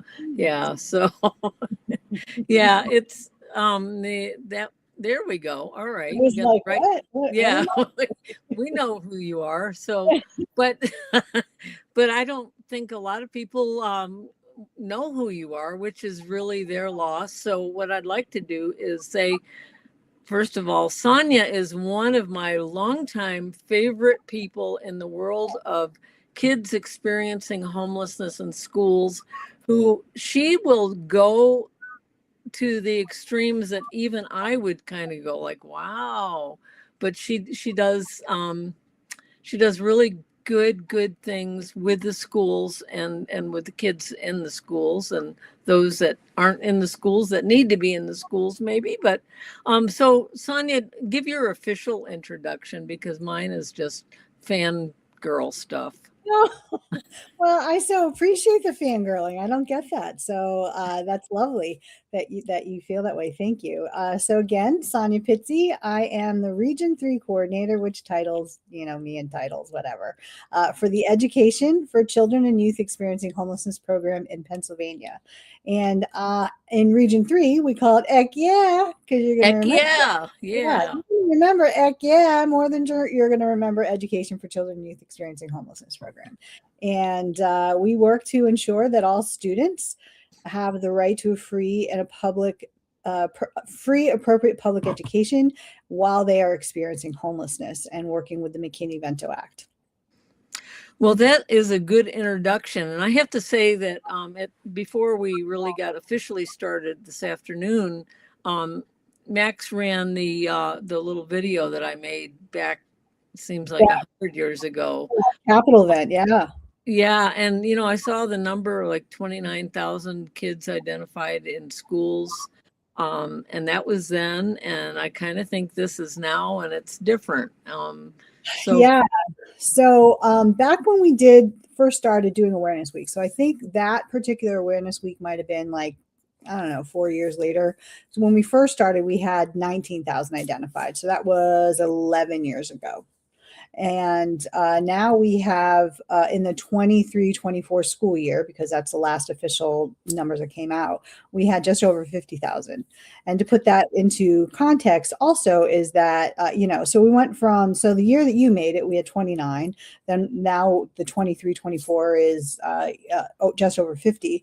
The year before that, the 22-23 year, we had 46,000. So, there's a couple of different factors. One, we're getting better at identifying, which is great, by building this awareness, by making sure that, my job is making sure that people know what the McKinney-Vento Act, so that we can talk about it and figure out how we can remove all the barriers to our students who are trying to get education. And then the other thing too is continues to be all the same old things that everyone's talked about. We still have poverty, we still have, lack of affordable housing has been a thing my whole 30 years that I've been doing this, and has gotten worse, as we know. So so the numbers just will continue to rise. I'm sadly confident that the official numbers for 23-24 will be much higher than the 23 or 22-23, or whatever those years are. I get those numbers. Once the new official numbers come out, they will be higher. And it's just what it is. Yeah, and it is, as I've traveled around the country and talked to people, I'll stop in a town and they'll say, oh, housing is so affordable here, people can't afford it, and this and that. And, I just kind of go, it's everywhere. It is everywhere. And I know when you're in your locality, you're so focused on, what's going on here. You don't know what's going on elsewhere.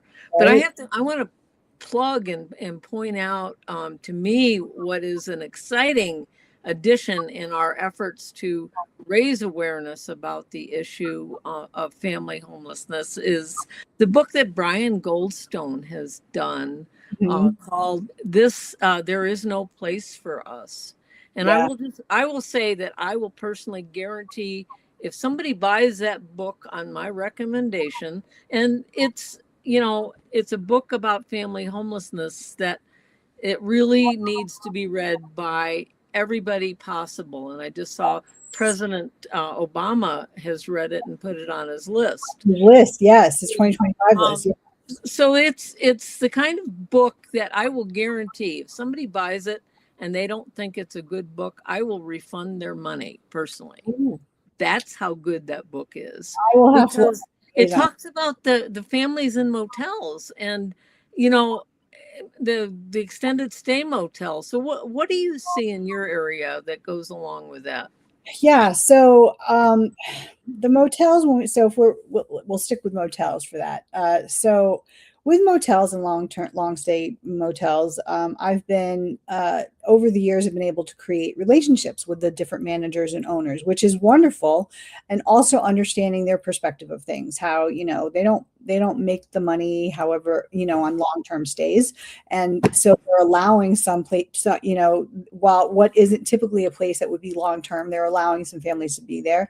And then what happens is trauma comes into it, right? And so then we have folks who may be living their trauma in this motel room that are hoarding or doing all the things because now they have a space that they can do all this stuff and yet the motel owners have to do things, and so it kind of creates that conundrum of how do we make that difference of things. So the Motel Row, we've got 2 motel rows in my area, and that just means that a strip on the highway that the motels are at. And we're very fortunate in my region, to an 8-county region, South Central PA, in my region, to be able to have great liaisons and social workers who go out to those places. The biggest the biggest identifying group of those experiencing homelessness is doubled up. So when they're couch surfing or they're illegally living with someone, that's our biggest population. And then I think the growing population, which I think is because I'm like, especially in my region, I really push for identifying correctly, is unaccompanied youth. Because people have judgments, people have opinions, people have all kinds of things that are just like, especially when it comes to teenagers, when it comes to the littles, they give a lot more grace. And when it comes to the teenagers, then it's, well, what did they do? And, well, if they would just do this, then they wouldn't be in trouble. And, kind of the victim blaming that happens when we have folks who are experiencing domestic violence. And so that's kind of, one of those things too. No one ever argues when they're in shelters or if they're in campgrounds and things. The storage unit thing is a big thing that's happening around here. I don't know if that's happening around the country. But in our area, it's a big thing. And, it's a big thing when they can afford to get a storage unit that has electricity so that they can, do things out of the weather and stuff. So yeah, but his book is one that's going to be on our list of gifting to our liaisons, because it's just a great, it's just one of those that as you know, and I will tell others that, we get asked all the time is there a student we can interview that we can put on the thing? And I never ever say yes to people that I don't trust. Like, I would trust you because I was not trained, but I use your videos. So I know your compassion and I know your ability to do that. However, when it's just a story that's going to happen in a newspaper or on a TV, on a newscast, it's just one-time deal. The time that gets put into it is not like the time that you put into it. So I don't trust that a lot. So I don't give them the opportunity. I don't give out names. If they go to a shelter and that happens, that's on them. That's not on me. However, I will always be their voice. So I will tell the stories and I will do all those things. Chris Capp and I did a joint effort where Chris Capp wrote the screenplay I Will Be Your Voice, created out of monologues that are stories that were of our students that were experiencing homelessness and their voice. So yeah, I think you've done so many tremendous efforts in addition to all of your, like, the daily responsibility stuff that you have, but you really do go above and beyond, and just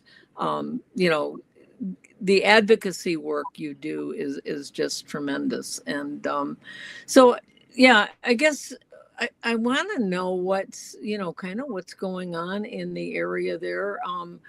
Let me just bring up the subject of ICE. I mean, here in North Carolina, in the mountains of North Carolina, we had ICE and the Border Patrol here a few weeks ago, just wreaking havoc. And I understand from the school people that, kids are missing school. Families are afraid, and with good reason, because they've just been horrible. I won't go into all my thoughts on this, but let me just say horrible, and then we'll try to keep it at that. So are you having any of that kind of stuff? Oh, absolutely we are. Yes. There are people in our area who will just be like, no, like that's not a thing. And we've not had schools had issues. And I will tell you that I do know that is an issue. And we've had students become unaccompanied youth because their parent went to court to go through the legal channels, and then ICE detains them. So now the students become unaccompanied. So, so that it absolutely impacts. We have the families who are afraid to let their children go to school. So I've been doing a lot of education on what, the warrants are, and, talking about what the rights are, and schools have been good with learning all that as this has become a thing. We've talked with the right people to learn about that stuff. I've gone to, in our area, we have a lot of migrant workers, and sometimes, they can have fear.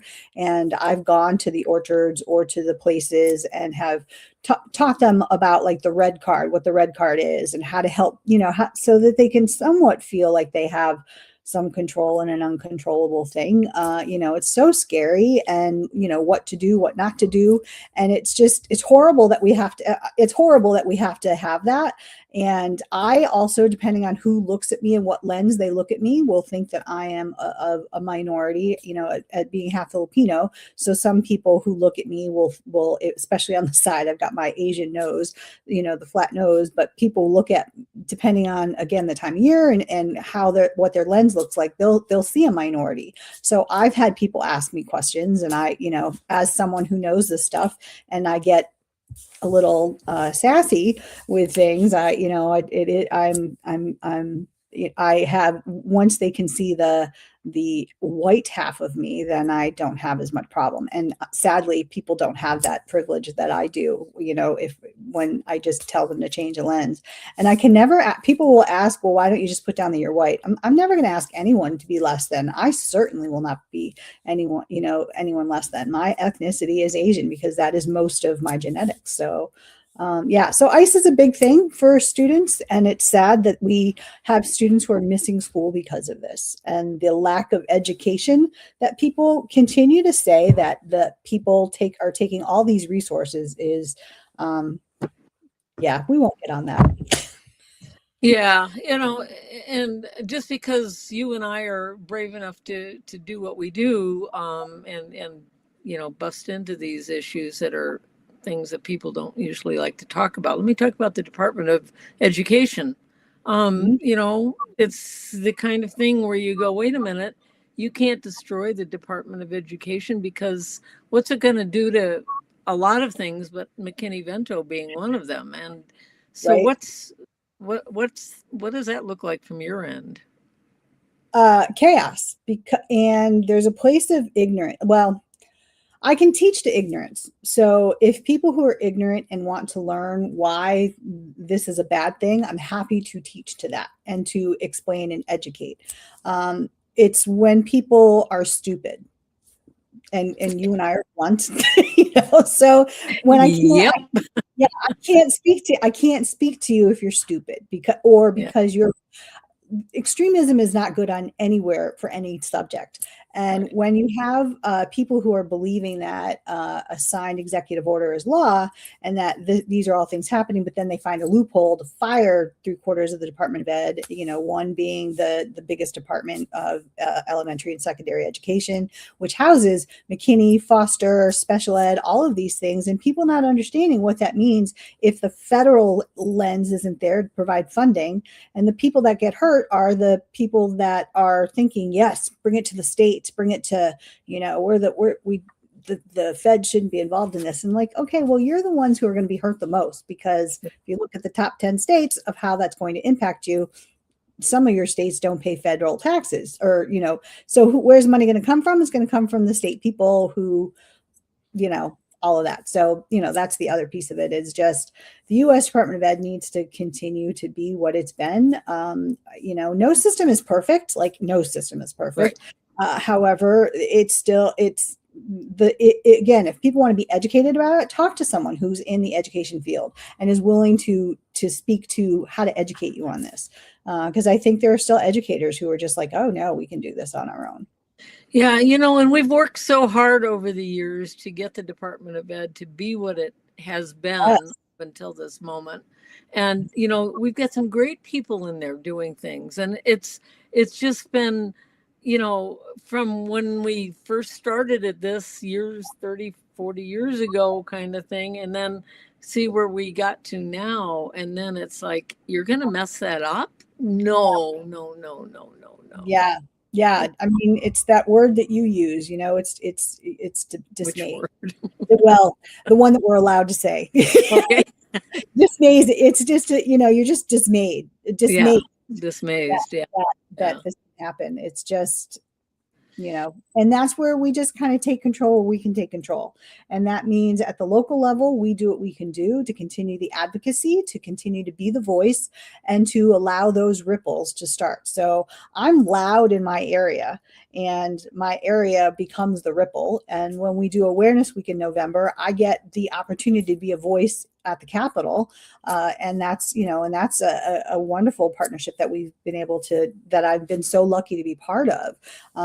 That's an opportunity to talk to policymakers for our state and to figure out how to make those things, and to talk to partners who are working on policy. Because I'm not allowed to work on policy. However, I can educate. Educate. And that's, I can't do lobbying stuff, but I can educate, and I know how to educate. Yes, you sure do, and that's something that's needed immensely. I have found, being here in the mountains of North Carolina, things are different than they were in Illinois, where I lived for 50 years or so. When you were on the road, let's be clear, you were a nomad, so you didn't really, Yeah. So I get here, and then just last month, our county commissioners decided to pass an ordinance that basically criminalizes homelessness. Mm-hmm. And you just go like, oh. So I didn't know they were going to do this. They didn't check with me first, which, is unfortunate. But why? I would have helped them, understand that was a really dismaying thing to do. And but what I'd like you to do, because you work with kids in different age groups, but you work with a lot of the youth, and I keep saying we need to look upstream. This is a thing about family homelessness. Right. And families. I mean, these kids were all a part of families, for good or bad, at some point in their life, and then things happen, and then they end not being a part of families, and in many cases for a lot of reasons. But where do kids tend to end up if things don't go right with them, when they fall apart if they separate from their family, you mean? Yeah. Yeah. So when they're unaccompanied, again, with the littles, they tend to have more opportunities to go to places. So friends and relatives are a thing. And they tend to be able to be stably in those doubled up situations, or have a little bit more support to, even if they're only like here for a couple months and go here. And again, with McKinney-Vento, if they're enrolled in school, they can stay in their school, or they can stay in school, which is, we need that consistency in school. It's when we get to the older, the unaccompanied teens who I work with. So, the 13, 14 on up through graduating to seniors, where there's a lot more couch surfing, that isn't as stable. So I have teenagers. I'm selfish. I do outreaches to these teenagers. It reminds me why I have to do this administrative stuff. Thank you. I can't say the words that are coming out of my mouth. Stuff. Yes, thanks for saving me. And so I selfishly, and I also get to just be reminded of why I am doing this, why I have been doing this for 30 years, since my 20s, and knew nothing.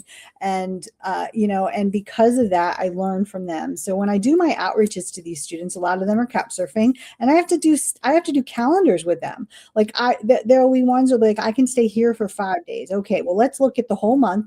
Here's your 5 days. Here's your 3 days, so that they can take that anxiety and stress out of them. However, if they don't have someone like me doing that with them, there's anxiety and stress that are living with them while they're going to school, while they're just trying to exist. All the students that I work with who are able to have jobs, like, people are surprised how many of the teenagers I work with have jobs. And so they're couch surfing. We have people in camp. We have kids in campgrounds, and people who are just like children, youth. Well, okay, I'm not telling you not to childline. We're mandated reporters. I'm telling you that's, depending on the age and whatever, that's not the solution that's going to happen. We have lack of foster homes. We have, if they're in an environment that is, whatever. And there's not, and I got into a little thing with children and youth, and that was not in my region, and they were saying, well, we would put them in this shelter, this group home. And I said, okay, well, let's talk about that. So you have a foster group home that has, making up numbers, 20 beds, and I just told you about 3 students, 2 teenagers who are staying in tents, and you're going to tell me that you automatically would take these 3 teenagers. So they're going to take up 3 beds. What about the 9-year-old that's gotten the snot beat out of them, or has been the sexual allegations that or whatever have gone on? Are you going to just let them, you're not going to triage? Is that what you're telling me? Well, no, but we're going to take them. You only have so many beds. So you can't, when people say those things to me, I hear they want to help these students. So do I. I mean, my husband's constantly surprised I don't have anyone hiding in our garage, or putting up things around our area. There's only so, to say that is coming from a place of ignorance, and I want to educate as to why that's not true. So I've got teenagers who are just staying in all kinds of places and wheeling and dealing with motels during blizzards or heat waves to, figure out if they help you with shoveling snow and salting, can they stay for a while, for, a couple days or whatever. So it's just a lot of different things. And you've got to, and every state has different ways to help with medical stuff and build those relationships of things. I've been lucky to be able to talk to doctors who are working with school districts about getting physicals, because there's nothing. They were like, we can't do this physical because we don't have a policy or there's no law about that. But through conversation with this one practice, they changed their policy to be able to do those things for those kids, which was huge. That was not having a physical was a barrier to them participating in school. However, if there's no law or anything, then, we can't. There's nothing to make them. But the fact that this practice was willing to make a policy was just a huge thing. So, Yeah. And that's, different states do different things, and even localities. And I'm going to go talk to our commissioners at the next commission meeting and explain to them why, because really, and it's been proven, and it's sad, and I hate to say it, but it's like when these kids grow up to be adults, unless there's some interventions that happen that keep them from going down the wrong path, they can go down the wrong path. And it's any of us would. It's not, no judgment there at all. It's just, that's your reality. When you have limited choices, you're going to maybe make the wrong choice once in a while. And survival mode has you doing things that you may not be doing if you're not in survival mode. And that could be poor choices that someone who is not experiencing homelessness wouldn't even think about. So, yeah. So the other thing I want to hear your wisdom on is the difference between the Department of HUD, as it is now today, anyhow. We could be losing HUD too, but hey, so the Department of HUD has a definition of homelessness, and the Department of Education uses a different definition of homelessness, and why this makes a big frickin' deal in the world of homelessness. Yeah. So as you and I both know, we've been trying to get those definitions to ream up for at least a minimum of a decade. 20 years. Yeah. I remember going down to DC to educate about why that needs to happen. So, back in the day, our day, when HUD decided they were going to end homelessness in 10 years. And even I in my 20s was like, maybe not. Yeah. Year 9 comes around and they're like, okay, we're just going to reduce homelessness. Okay. So year 10 came around, and I'm going to make up numbers here because I don't know the exact numbers. Year 10 comes around and like, we reduced homelessness by 50%. The reason that they were able to say that is because in the HUD world, they don't use the same definition. So in HUD, they were able to reduce homelessness by 50% because they went from 100 beds at the shelter to 50 beds in the shelter. So shelter, both definitions agree on that. Both definitions agree on locations that are not up to, human, for psychological, physical needs, that type of thing. They don't agree on doubled up. HUD does not look at doubled up at all. And if people are fortunate enough to pay for their own motel or hotel room, they don't look at that. And that's a lot of our people are able to do that because they also can't afford to save up first month's rent, second month, security, hookup fees, all of that. They do recognize DV. They do not recognize unaccompanied youth at all. And, so when we're looking at the largest population of folks and students who are experiencing homelessness, it takes away from so much that of people who are experiencing homelessness.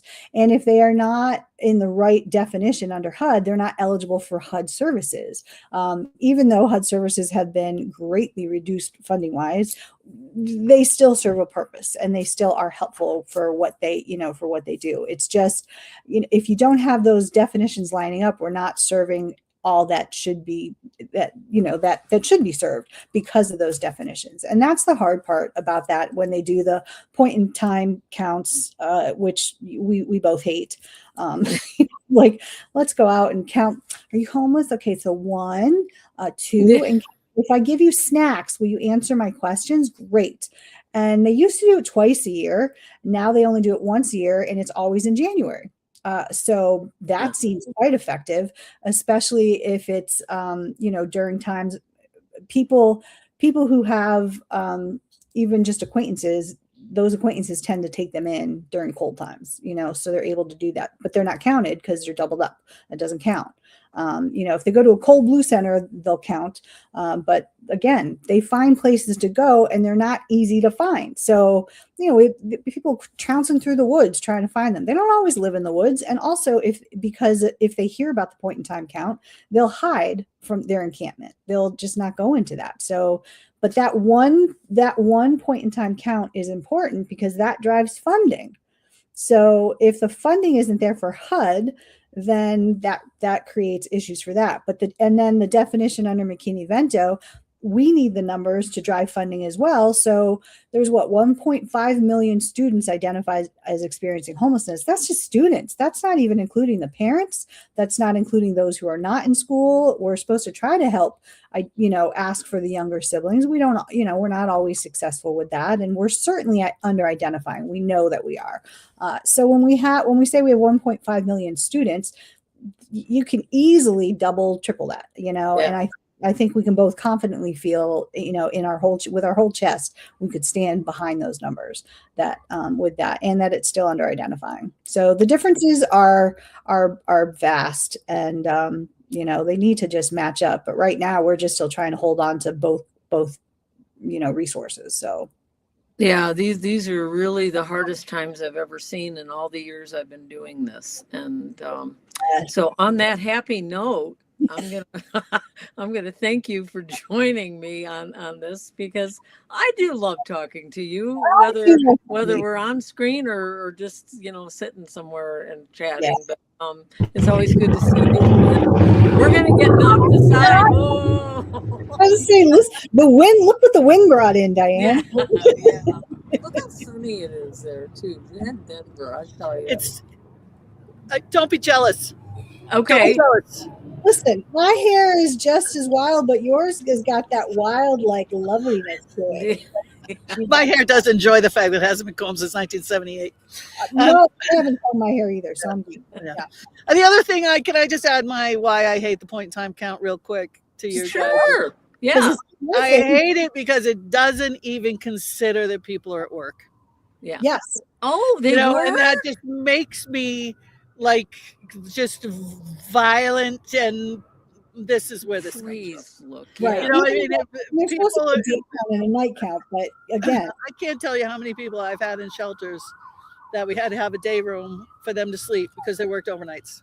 Yeah. And there's just this constant, and that whole get a job thing. Well, anecdotally, in my world, when all the time I was doing it, 55% of the people in the shelter had an income and 30% more were their children.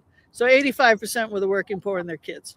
Yep. And if we at the shelter, if it was a day they didn't show up because they actually had a couch to sleep on or somebody, we didn't count them in the pit count, even though they were on our census. Oh, we could go on. And I just remember, Pat, you and I doing that point in time count a few years back. like it was 1937, right? We were at the railroad tracks looking for hobos. It was just, anyway. Yeah. So, but careful what you bitch about, because now somebody actually thinks, hey, let's make it worse. Yeah. So we got a lot of work to do. My only hope is that after they're done destroying everything we hold dear, we build it back better. I know that the United States can build back, and I know we can build back better, and that's just what we're going to have to do. We might need to let some migrants in to help too. Yeah. But Yes. Well, you're gonna probably have another raucous conversation here. I am. I'm so excited. And, Tim and Don are two people that know a little bit about this topic too. So I guess we bow out, and here they come. Look there they are. Oh my God, this whole thing just got so much better looking. Hi and bye. Bye, Diane. Bye, Sonia. Hey, fellas. Hey. Tim Hashko and Don Sawyer, filmmakers extraordinaire, and then Diane, of course, filmmaker too. So it must be Film Hour. And welcome to the show. Welcome to the program. Is this you've been with us every year, haven't you? For our blanket. It feels like I've been there for a while. Almost every year. I mean, a few years. Yeah. Denver, I think you're muted. And no, he's on. I got him. I think I'm on. Yeah.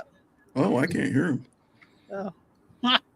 Oh, well. But I got to tell you something. I'm in the land of the Tim and Don fan club. Holy cow. Don't go to Denver and say Tim Hashko and Don Sawyer, because they just think you guys are the bee's knees. Is just loving you here. Loving you here and loving the work that you do. And it makes perfect sense, right? That they love you, because the work you do is really important. Well, A Bigger Vision Films. For sure. Our work supports them and their approach. Yeah. So you guys, we were just talking about all the pitfalls of the old system. And one of the shining lights of the old system was Housing First. The biggest problem with Housing First was that it was never fully funded, right? There was never enough money to make Housing First universal, absolute opportunity for people to get off the street and get some help. Sure. And you guys learned about it. So I'm going to do a quick backup. Don and Tim, I've known both as separate filmmakers and together for a long time. And Don, I saw your first film about homelessness under the bridge, about an encampment under the bridge. And I couldn't believe it. I could not believe my eyes that somebody actually told the truth all the time. And then a whole pile of people in power admitted it, and then a whole pile of people got fired, because that's what happens when you're in power and you admit the truth. But you guys partnered up and said, wait a minute, we don't have to just deal with this as a terrible plague on the United States. There's actually an answer. There's a solution.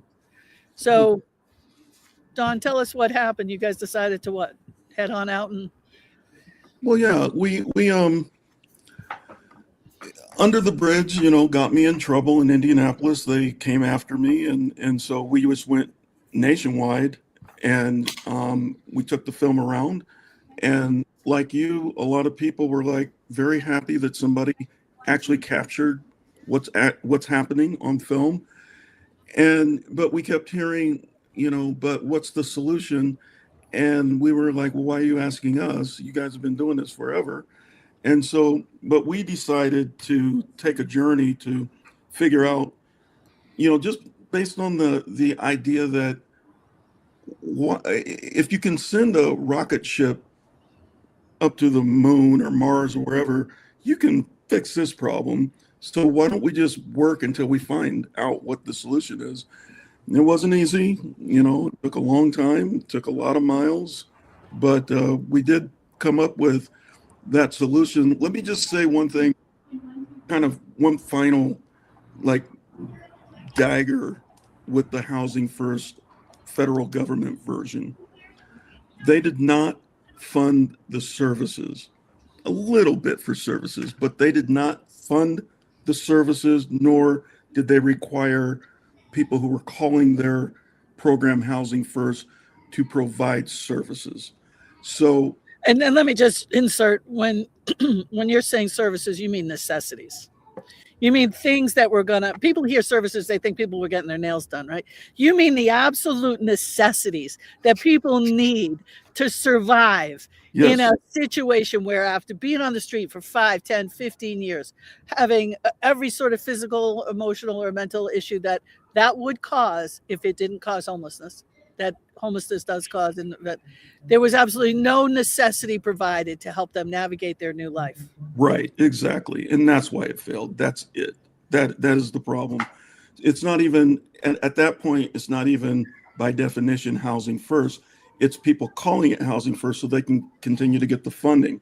In fact, there was a friend of mine, friend of yours too, who was running an in-house recovery, and she was getting $200,000 from HUD every year. And then Housing First came along, they changed their priority. She was down $200,000. And I had a friend in another city who's like very administrative and everything. He said, have her call me and I can tell her how to present her program so that it can be called Housing First, even though it wasn't Housing First. So that's all that happened with Housing First. It wasn't administered correctly. So yeah, well, for the price of Twitter, we could eliminate poverty in the United States forever. Like, just boom, it's gone, right? $44 billion. The residual money off of that $44 billion could eliminate poverty and homelessness. So we obviously have got this screwed up set of it. Now, your film, in addition to being really important and an explanation, we're going to see a clip in just a minute, but your film, in addition to being really important and an explanation of what Housing First actually is, and meeting people whose lives were changed by it, is absolutely beautiful. It is a breathtaking film. You two are characters in the film, which is, especially to me, most enjoyable. But I think to everyone who sees it, you're part of the film. But the film is beautiful and it's expertly edited, and it's just a really remarkable piece of documentary. So, Tim, tell us how you got so great at what you do. Oh, I was wondering if that was a lead up to greatly shot, greatly edited, because I am the cinematographer and the editor. So, by the way, Don, can you hear me or still not? I don't think Don can hear me. Oh, Don can't hear you, so you can talk about it. I can talk about Don. It wouldn't be the first time. Oh, No, maybe he can. Yeah.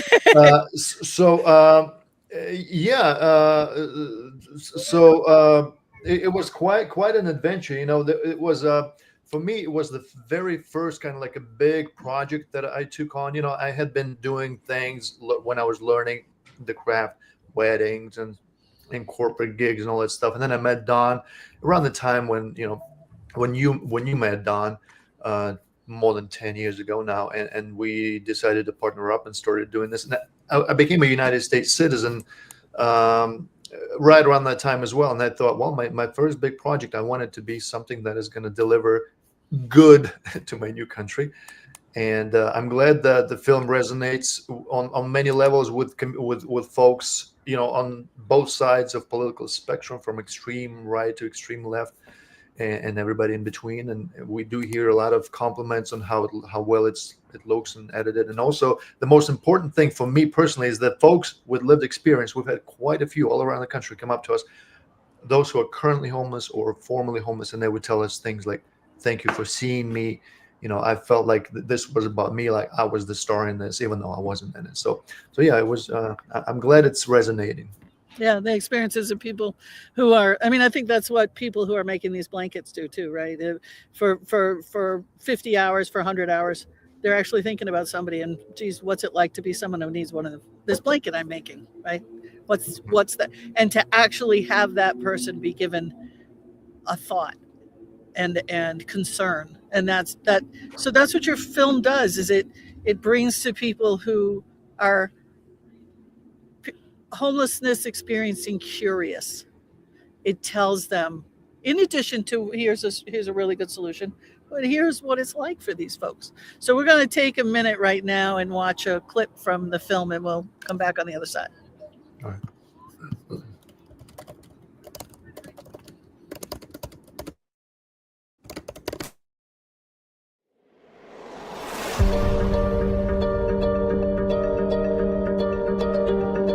So we are on the road.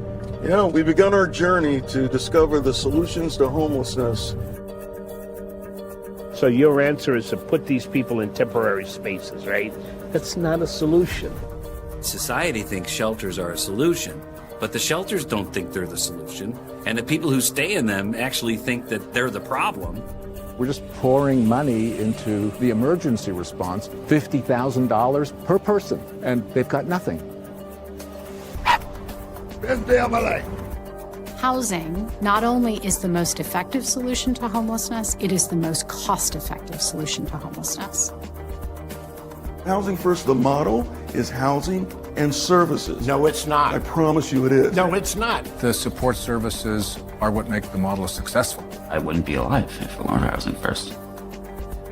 What is the dysfunction? It's just a lack of partnerships, lack of collaboration. Everybody can point the finger at one another and nobody takes full responsibility. You have to have everybody buy in. You can't just look at people who are on the streets right now. You also have to stop the inflow. It costs about half to build a building like this. It's no mistake that almost everybody in our system is Black, experiencing homelessness. This is actually the systems that founded this country working exactly as they were intended to prioritize wealth and safety and resources for white people while deprioritizing those things for people of color. Racism ultimately causes homelessness. There are homeless advocates who are challenging the system. Housing is a human right. There are progressive policymakers challenging the system. I remember what it was like to be cold in that car and to wonder if my kids were going to die in the middle of the night. And then there's the status quo that says, I ain't trying to see this shit go away.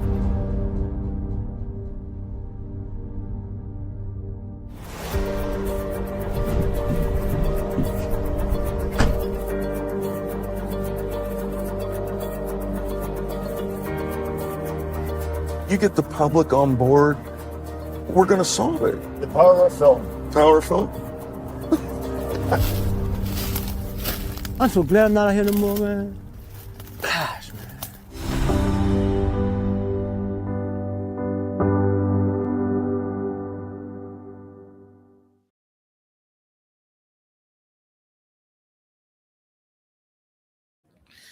And we're back. That was good. You know, the film is beautiful. It just is beautiful. And the people, I love that fellow who said, I'm just so glad I'm not out here anymore. We had a gentleman come up to us this afternoon, and he said, you know, I watched you guys put all those blankets out, and I wanted to come back later and tell you that I used to live outside here, and I've had an apartment now for a few months, and I'm really grateful you're here. And we said, well, you know, you can come back at 5:30 and pick out a blanket. And it's actually a beautiful day today in Denver. We're really lucky. And he said, no, I don't need my blanket anymore. I got a home. Mm-hmm. You know? Just, and that destigmatizing so that people can see that that gentleman, he was actually a person of color, and see that that gentleman just needed a roof over his head. You know, like, oh. So what can people, did you, when you are asked, first of all, we'll give you each a chance, 2 minutes each. What's the reaction? Tim, you mentioned the reaction of people who've seen it, who've lived it, seeing it, and they're appreciative. And you've gotten mayors and communities to say, we're going to do this. We're going to work together now. Your film made me say yes. Indiana and Indianapolis says one, right? Yep. So you've had some real success stories, but can you give me just average random case manager response? What happens to the people who spend their days trying to navigate homelessness for people experiencing homelessness? Do you get feedback from those folks, and what's that like for you guys? I don't know who wants to go first. Oh, yeah, go ahead. Okay, I'll go. So they are usually energized by the film. It validates the work that they do. So that's mostly the feedback that we get from service providers, and they latch on to the message that this is a systemic issue. They're working within a system where they can't be successful a lot of the time, and basically our message when we go to communities is this is, we go down to the point we say homelessness is nobody's fault. It is a massive systems design failure. And if you fix the system, you'll fix the problem. And here's how you fix the system. You sit in a room and you talk with each other, like law enforcement, judicial system, healthcare, business community, faith community, everybody. It's everybody's problem. It's not just government, service provider, and law enforcement, and everybody else points fingers. So we're pretty much trying to fix this. Our contribution to this issue is to try to get people to realize that they have the power to fix it. When we go to communities and it's decision maker, everybody has the same elements, and we present 2 cities that have done it in the film, at least got themselves on the right track to where their numbers are reducing. And, that's, it doesn't seem like that's where most people are going with their advocacy, but that's well, and especially now with all the chaos. Tim, how about you? What have you seen of response? Well, so Don, you still don't hear me. It's No, just, he I can doesn't. say whatever I want. Yeah. I can read your lips. Trust me. That is so interesting. So Don kind of covered that whole thing, but for me, what I find most rewarding in this experience is that we are bringing together not just the usual suspects, the choir. It's quite a process. It takes a few months, couple months at least. We build these steering committees that are built out of many different stakeholders from different sectors, the elected officials, the business leaders, the faith, like pastors and rabbis and stuff. And then we bring together, hundreds of people in the room, just the general public, sometimes 1,000. We've had quite a few, 600, 800,000 twice. And then we bring those stakeholders, the decision makers, and they all experience this film together. And they look at each other and say, well, and then they have a conversation, the panel discussion, Q&A, all that stuff. And then they're like, well, we could do better. We could do something different. We just saw that it's possible. So why don't we try and figure it out? So we plant that seed, and then a lot of work happens before, but then a lot of work has to happen afterwards. And in the case of Indianapolis, we're about to drop this video kind of like that outlines our story, how that 1,000 person event led to the mayor building the Mayor's Leadership Council on Homelessness, and they got together for 10 or so months, and then they found the money, none of it federal, by the way, all local funds from the mayor, from the philanthropy and the churches and all that stuff. And now they are on track to house 300 to 350 people off the streets. That's the first phase by next spring or summer. And then they're going to start go into shelters and continue, going up the street. So for Maurice, the real result of that event that you came to, by the way. Yeah. For Maurice would be so happy. 350. Real quick, we're out of time, but I want you to have a way to tell if there's a community out there that wants your impact campaign to make a visit, to be there, so you can bring these, stakeholders, and we're all stakeholders. Everyone who knows someone or has ever seen someone sleeping outside is a stakeholder. So how do they get a hold of you guys to do that?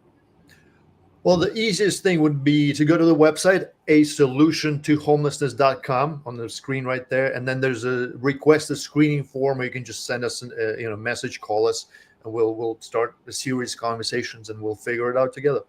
Wonderful. Hey, love you guys very much. Love you too. See you later. Bye. Thanks, Matt. Yep.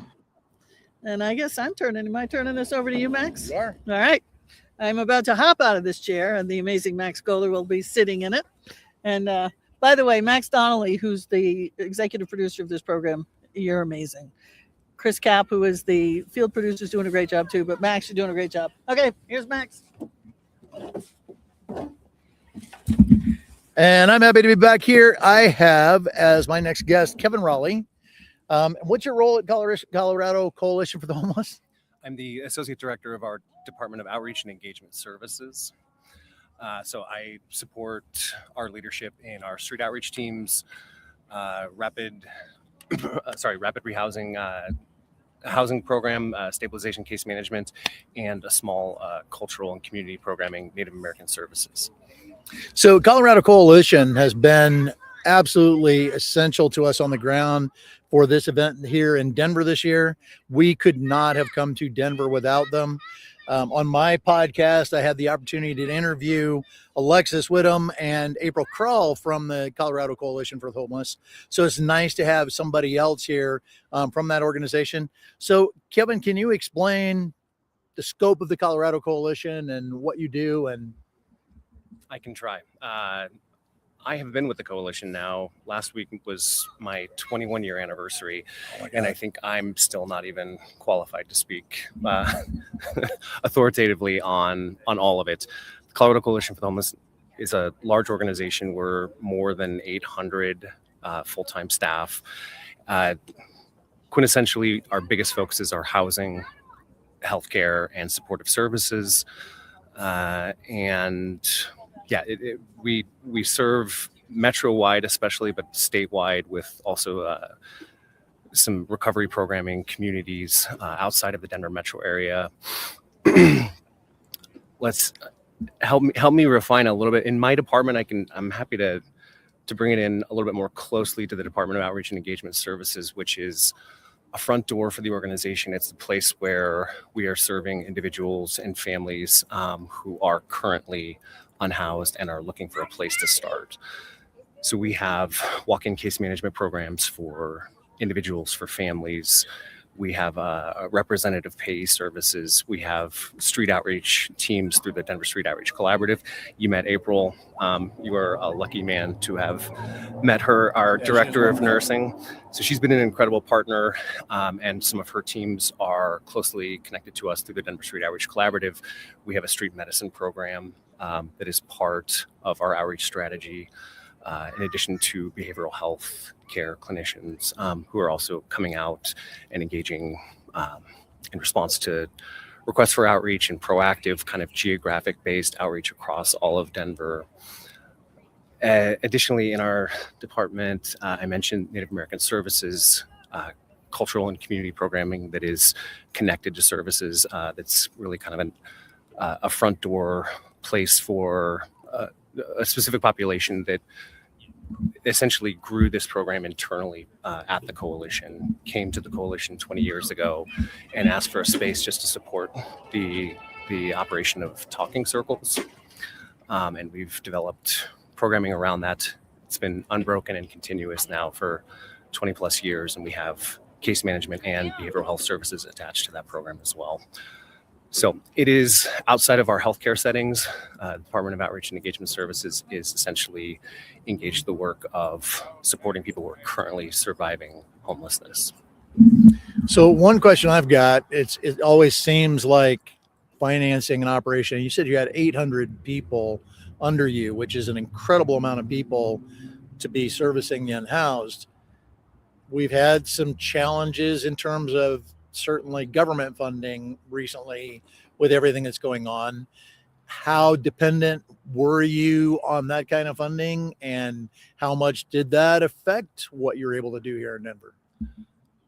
So there's a lot that is still developing. There's a lot that we obviously are paying very close attention to in terms of Medicaid revenues and funding for next year, HUD changes, and some of the HUD NOFO, if you're familiar with that, the notice of funding opportunity that recently was issued and then pulled back. There's a lot of question marks about some kind of higher level federal changes to what types of housing are funded. I think it's fair to say, among my 800 colleagues at the coalition, we're in this moment of recognizing like how essential the work is to do, no matter what the context is in terms of funding and all that. Really trying to be allergic to despair right now. Even if worst case scenarios play out in a number of levels of our current funding, the work continues. It will continue to be important. We will find new ways, new creative ways to do it, to provide these services, to stay at the heart of this kind of work.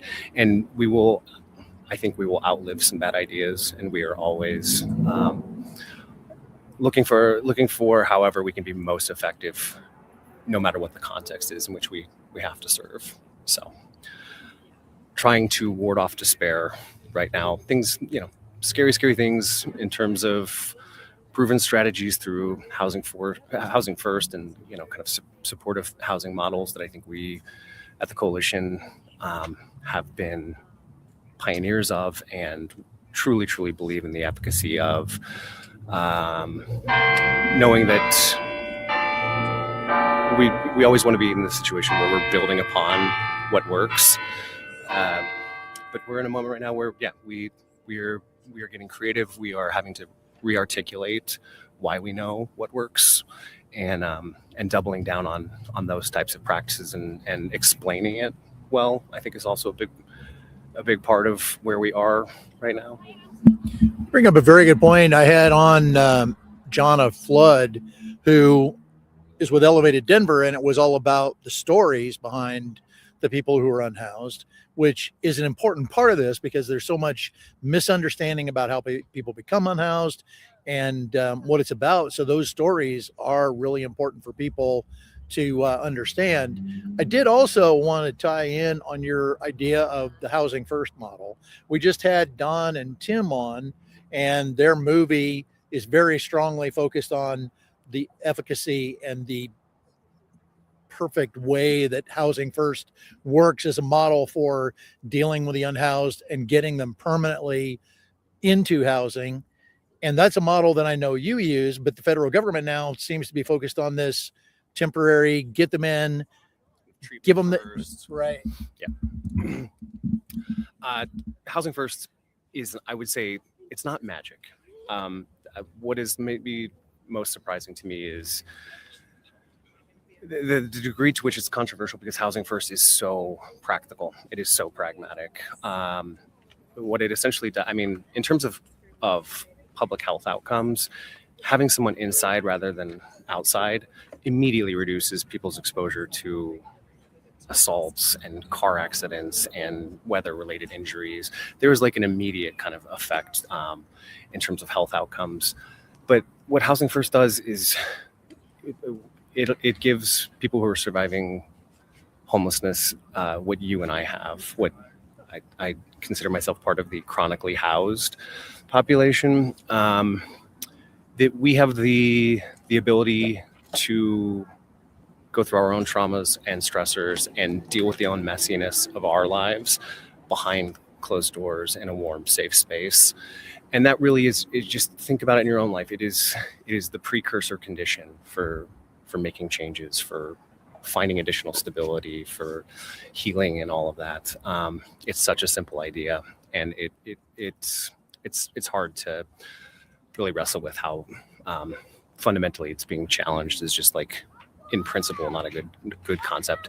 We know that permanent supportive housing, the financing of it, and it can be incredibly expensive, and it's one of the reasons why there's not enough of it at this point. But as a just challenge to the idea itself and why it possibly could work, it feels like we are in some scary territory. And I think it really is rooted in the kind of ethical framework that homelessness is a personal moral failing, And I just couldn't disagree with that enough. And I'd be happy to have that argument out with anybody. In our society, we somehow manage collectively to create, and structurally, we create homelessness in large numbers because of much larger factors and policy and the economics of housing versus wages and all of that. And then we insist on, or we really have no recourse but to resolve it at the individual level. And so much gets framed through the person who themselves are experiencing homelessness and what are they doing about it? What are their personal failings, looking for victims, and some kind of explanation, I think, as a psychological protection for us to say, like, well, that couldn't possibly be me.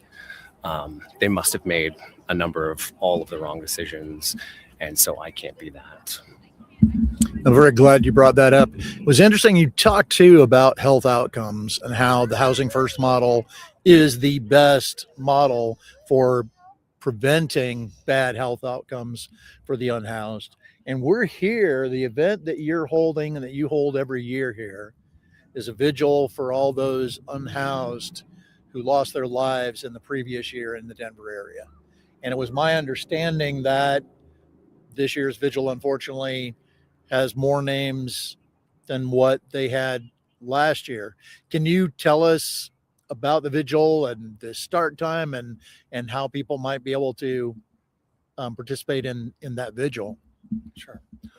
Like I mentioned, this was never my plan. I'm a failed English major who made a career here, 21 years in this work, and I believe this is my 20th vigil. I know that I missed at least one. Why it is meaningful to me, and you mentioned, thank you, acknowledging the coalition as our kind of role in setting this all up, but it really, really is a community effort. Dozens of partners in both other organizations around town, the city government, and individuals who pull together to orchestrate this every year. The importance to me is that this is a moment where we ritualize pausing and paying attention to the trauma and the loss that happens on the streets, and we do it in a community. We do it in a way that is an acknowledgement also of the extended vicarious trauma experienced by the families of people that we lost, and by their larger communities, by the people who work in homeless services, and keep showing up day after day. And you mentioned the list this year has more names than last year. For me, it is important to come together with other people in Denver to ward against despair and to find resiliency to keep doing this work. I think it is my role and my 800 other colleagues at the coalition. Our work is to shrink that list every year.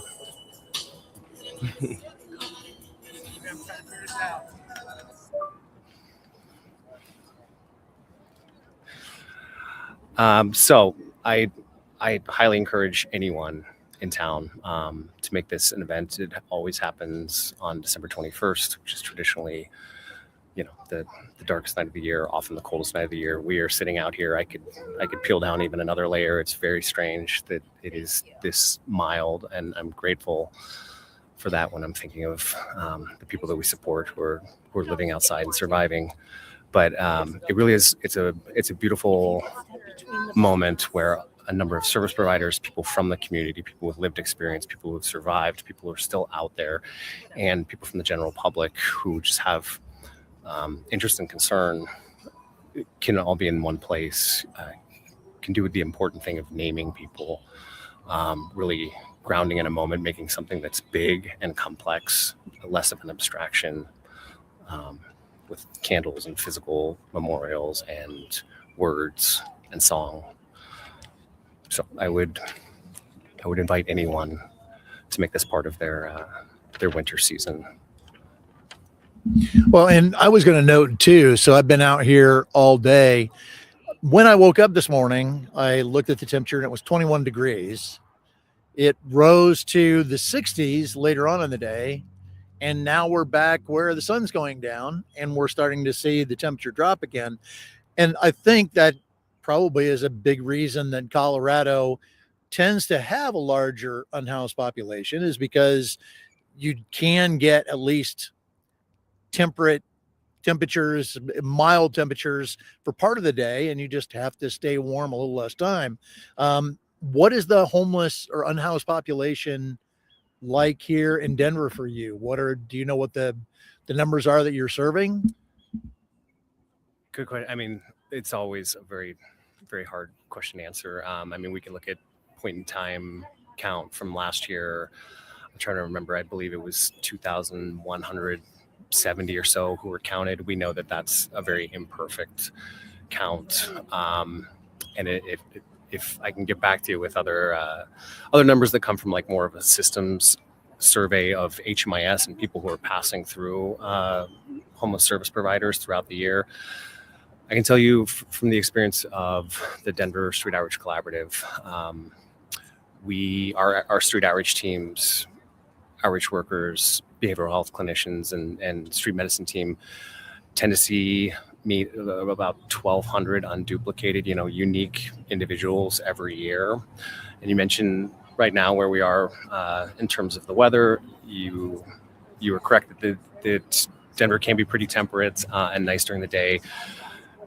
Last year, this was acknowledged by the Office of Housing Stability, the city of Denver. It was one of the first years that I believe Denver Health reported that there were no outdoor cold weather related deaths, which was a huge, huge, huge acknowledgement of work that has been done by a lot of different partners, shelter providers, street outreach teams, the city, to build up a really robust cold weather emergency system with additional spaces that are much lower barrier, to give options to people who, as their risk calculations change based on how cold it is, how much snow there is, to make sure that anyone who wants to come inside does have the ability to, and outreach workers who will get you there and simplify it. So very, very proud to be part of that. I know if you had more time to talk with April, this is the time of the year where we start seeing the first onset of cold weather injuries and people who are presenting at our healthcare center with early stages of frostbite and those kinds of things. We are very attentive and attuned to how bad things can get, how quickly. An early season like this too, especially with like nicer days, sometimes can kind of create conditions that make it more dangerous. Like people don't have, for the people who are going to stay outside, they're not geared up well enough yet. They're maybe not familiar with what their options are if it gets too bad. Often early winter, kind of late fall storms are very wet, like heavy and wet snow, which can be more dangerous than just simple temperature readings. Yeah. So I know we've talked about how the unhoused populations are counted for overall counts. But again, we're here for this vigil, and certainly finding unhoused people to do the national counts to figure out how many people are unhoused is bad enough. Now you are trying to identify people that were unhoused who passed away in Denver over this last year. How do you even go about finding out who those people were? It's a good question. So we open it up to the community of other service providers to submit names in case we obviously don't want to miss anybody. We work pretty closely with the medical examiner's office, and they're often reaching out to the coalition or other service providers to try to identify people. And so we've got a list there. And then throughout the year, our direct service staff who are aware of someone walking on, someone passing away, support, like there's ways that we document this internally, and then at the end of the year make sure that all of those people are on the list. I can tell you every year, I'm a little bit further now from my direct service days, But every year, I still catch myself at some point with like a little hitch in my breath that there's someone who I knew very much as a person showing up on that list. And I really like physical objects, and I've kept every one of the programs they've passed out. I've got a stack of those in my office of people that I knew not as data statistics, part of larger accounts, people I knew as sons and daughters, and people who had unique senses of humor and idiosyncratic, personal, like real human beings that I got to spend some time with. I'm so glad you bring that up too, because the humanity of this situation does often get lost. And I can tell that because you have interacted with some of the folks that have passed away over the years and had that personal contact, that it's more meaningful to you and touches you in a different way.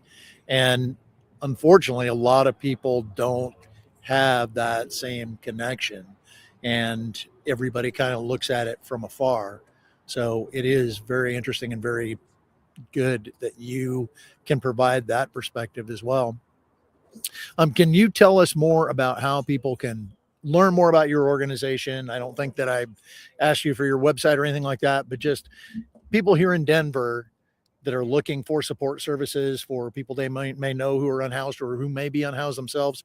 How can they reach out for help from your organization? We have a very good website that can answer a lot of these questions, both for people who are looking to support the work that we do, or for people who are looking for housing support, access to healthcare, all of those things. So the easiest thing is to start with just our website, coloradocoalition.org. I would also encourage people to find ways in which, if you're so moved, on both a high level kind of policy and intellectual and funding and politics level, find ways to get involved. And then people, I think, are also always struggling with how do you do the human interaction level. You see someone on a corner every day that you're driving into work. And what I would recommend is keeping simple things in your car that you can give out, bottles of water, hand warmers, socks, those kinds of things. I would not undervalue the importance of just small moments of human connection, and not let that be a barrier to not trying anything, because you know that you're not going to be able to like pull over and resolve everything that's going on. And even just little small moments of human interaction are really important for the people that we serve. It has been my experience that people make profound changes in their lives in the context of relationships. Really just imagine that person's experience throughout most of the day. Let's say it is someone panhandling on a corner, is being ignored or despised, and that's a small intervention at that level of just a moment of attentive presence. I appreciate that, and I appreciated that on my podcast talking to Alexis and April that came through. And you may not have the means to provide support monetarily, but that human interaction is very important. So I'm going to wrap this up here now. I'm not sure who we have coming up next. Oh, so I've got Pat LaMarche back with us again. I get to hand the microphone back to Pat and let her take over the next segment. So I'm gonna step up here. Sorry, you're gonna see my stomach. Thanks, Max. Thank you very much for everything you do for the Colorado Coalition. No, that's awesome. Yeah, it's an honor to be out here with you guys. You're amazing. And I am officially the president of Alexis's fan club. Make sure she knows. All right. There's a lot of people in that club. Yeah, I know. It's a big job I've got. Okay, we're back. Oh my God, this is amazing. All right. I've got right now we're going to talk about is it Gathering Place? The Gathering Place with Megan Cayley. Am I saying that right too? Okay. Yeah, Megan, give us your title and then tell us a little about the Gathering Place, which is, I'm going to bring you over here a little bit more so you can be in the shot, and the Gathering Place and what you folks do. Yeah, so I am an art and wellness advocate at the Gathering Place, and the Gathering Place is a community center for women and gender diverse individuals in Denver facing homelessness. It's a day center. I think it is one of the only day centers in Denver for this group of people. And Is it okay for these individuals to bring their children, or is it just adults? yes, you can bring your children. We do have a family center, so it's for women, children, and gender diverse individuals. Yeah, and I get to be so lucky to work in our art studio space, and giving members an area in our center to take a break and express themselves, do a project, laugh, talk, build community. And I get to oversee a lot of the art workshops and, build a lot of relationships with these people. So we have many different resources at the Gathering Place, but I get to work in in my opinion, the best one. Okay, so you may or may not know, but the Memorial Blanket is the parent nonprofit organization, Charles Bruce Foundation, which is an arts organization, and we're absolutely thrilled that there are people working with people experiencing homelessness and the arts, because there is such a misconception that as soon as you lose your home, you lose every other passion you ever had in your life, right? And that would be easy enough, because struggling to survive without a home is enough. But tell us a little bit about what it's like to be a person experiencing homelessness and then find out that you can still be a creator. I think it's such a meaningful and important thing that we have a space where people can come and create something. I think it gives the members a chance to have some type of agency, like community, and accomplishing something can change the whole outlook of your day. Like just having a moment to just create something, when you're experiencing homelessness, you're stressed, there's so many things going on. It's nice to know that there's a space in our center where we have so many different art materials for anyone to use. We have yarn, and we have painting, and we have markers and coloring and clay and all the things that you can still partake, and you can still store some artwork here, and you can still create. I think that's so important, when losing everything, to remember that you still have, like, you can still partake in hobbies and interests, and that doesn't have to go away just because you're facing being unhoused. So how long have you been doing this? 2 months. Oh, I'm a newbie on the scene. I started in September, so I just had my 60-day, but I am so lucky and fortunate to be able to work in something that I find very meaningful. Did this project start with you, or was it existing before you got there? It was existing before I got there. They have a huge, beautiful art studio space on the 3rd floor. And I filled the role. I found the role, and I have a bachelor's in fine arts. I went to college for graphic design, so I do have both of my passions of like social justice and helping people and art kind of all rolled into one. When I saw this job posting, I felt so called to do it. I feel so lucky and fortunate to have gotten the role, and it's been very fulfilling, and I enjoy it so much working with, not only our awesome staff, but the members themselves are just incredible individuals. As a board member of the Charles Bruce Foundation, I just want to wrap my arms around you and never let you go. You're exactly what we do. We're a social justice arts group, and we need you and everyone like you that is doing this around the country to feel supported and loved. And so my question, though, is, even in your limited new time, I love personal stories, right? Yeah. So is there a person who, or an instance where someone came to you not knowing they were going to be able to use their talent?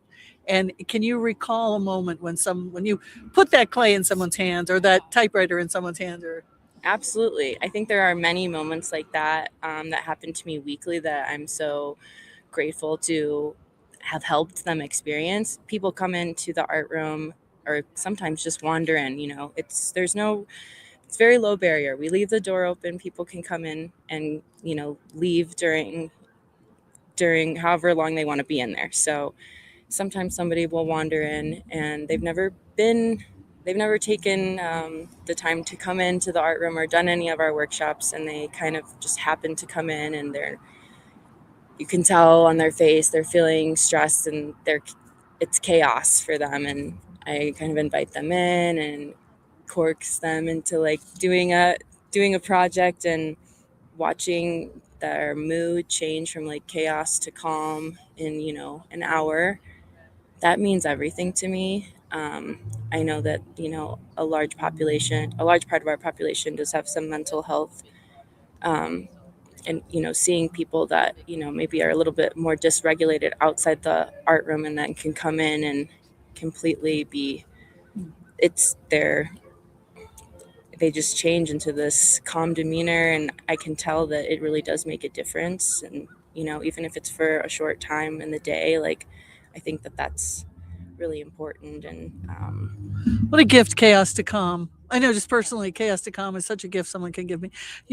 So how about kids? Did the kids come in and get into the art? So in the family area, they do have separate art stuff for the kids in that area. Ours is just for the adults, in the art studio area.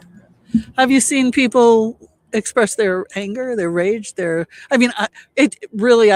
of my favorite quotes, and I apologize, I don't remember the woman who said it, was, you should just be grateful that we want justice and not revenge. I mean, what has happened to people is so just debilitating that I can't imagine. I wouldn't be angry every day of my life, but I haven't run across very many people experiencing homelessness that manifest anger, even though I think I would be. I think that we have a group called the Hard Times Writing Workshop, and I think that's a very powerful group that people can really express hard times and potentially anger, sadness, everything that's going on. I don't see it really manifesting in the art room as far as like creating, anger, and like paintings are some form that way. I feel like everyone that's in there is just so happy to be in there, to take a break and to create something new, or to just get some peace and out of their hectic day. I find that everyone that I have come in contact with so far has just been the most lovely human being and has taught me so much. And I just think that the art aspect emotionally and spiritually is huge, and something that is important, just as important as getting resources for housing and food. It's important to have a release for your self-expression as well, because it is hard going through that. When we got to town yesterday to check out this space, Ron, who's one of our board members, said, "Hey, there's a Pizarro display over at the art museum here in Denver," and he wanted to go to it. And so I'm a history nut, and I thought, Pizarro, that's the guy that like annihilated half of South America. And maybe that's where the last name came from. This man was also from South America, but no, he was this amazing artist. And what I really loved about his art, I think it's there until March, if anyone can come and see it, is he was the first impressionist that did the art of the common man. His paintings are of people struggling, people putting their lives together, people feeding themselves, people tilling the land, people working in factories. He painted the very first impressionist impression of a locomotive, because he's from the 19th century, and to have someone say, this ordinary human is my subject and is my art. You're actually taking the ordinary human, the person who's in that struggle he would try and capture, and making them the artist, or unleashing their artist. Yeah, struggle is a part of the human experience, and I think that art is a huge way to capture that, and it is so important. I don't think it should be overlooked. So as a fine art major, you hung out with other fine art majors, I'm imagining. Were they like, you're doing what?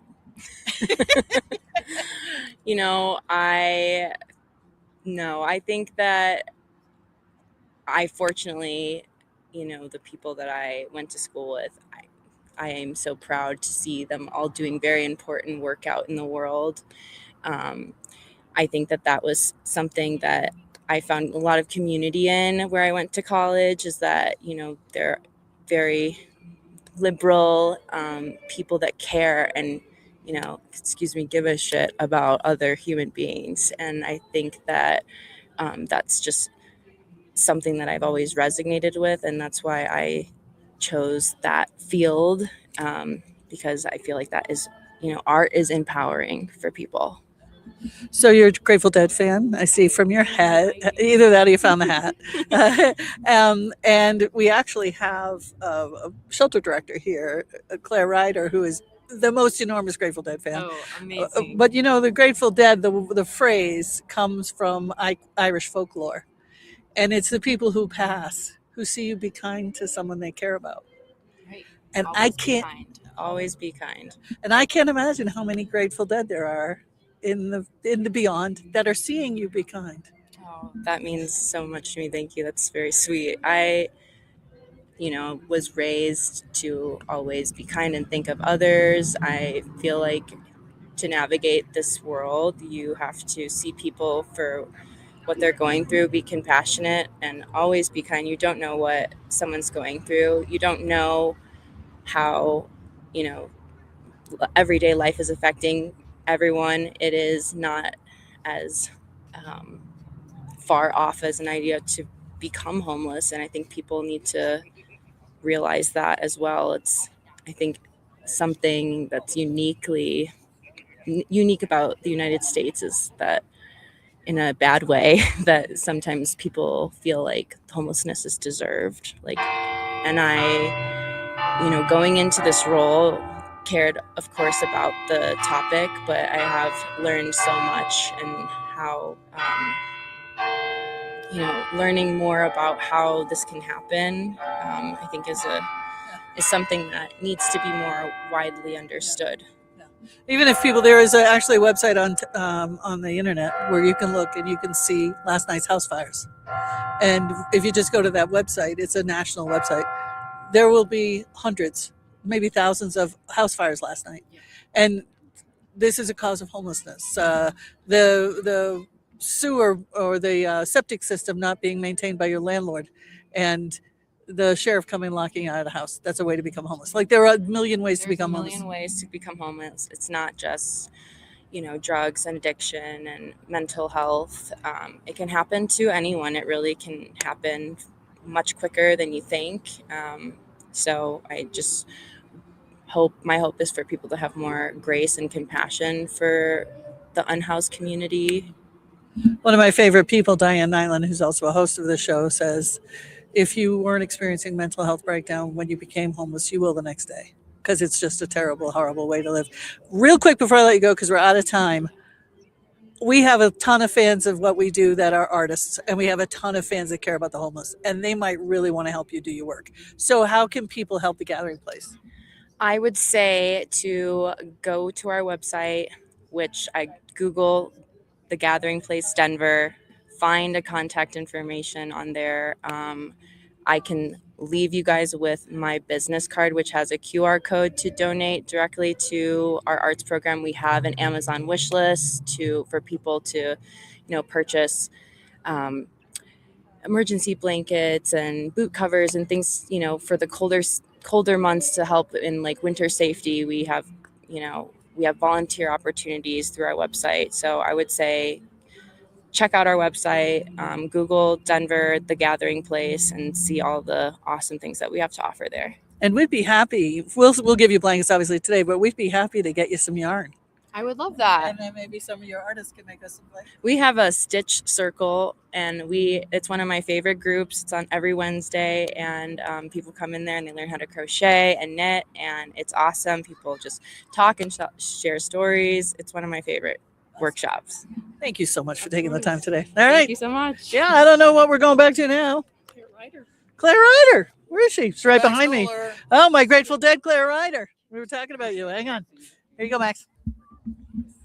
So I will come into the picture here shortly, where Pat and I are hot racking it. For those of you who have never been in the Navy like myself, you may not know what that is, but When I was in the Navy, we had to stand watches, and we would sleep in our cot, our rack, our bed. And when we'd get up to go to watch, somebody else would come and take the bed that we were in. So they would get a nice warm cot. So I'm here with Claire Ryder, and I'm excited. I got to meet Claire when I came through Denver back in August, September, I don't even know, and got to visit the facility that she's running and became great friends. The fact that we've had 2 Grateful Dead fans right in a row, I think that's significant. I'm a big music fan, so that's always exciting for me. But Claire, tell us something about what you're doing for the unhoused communities here in Denver. Well, I'm a real estate appraiser and a real estate agent. And when 2000 and I've been an activist pretty much my whole life, mostly focused around peace. But there's a whole huge correlation between the industrial complex, the military industrial complex, and poverty and homelessness and war. So I kind of connected all the dots and started doing activism in 2007 and 2008.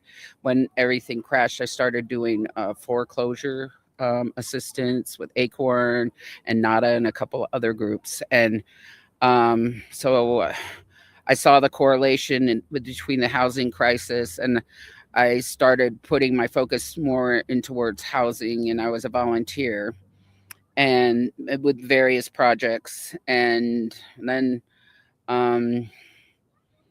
I needed a job, to be perfectly frank.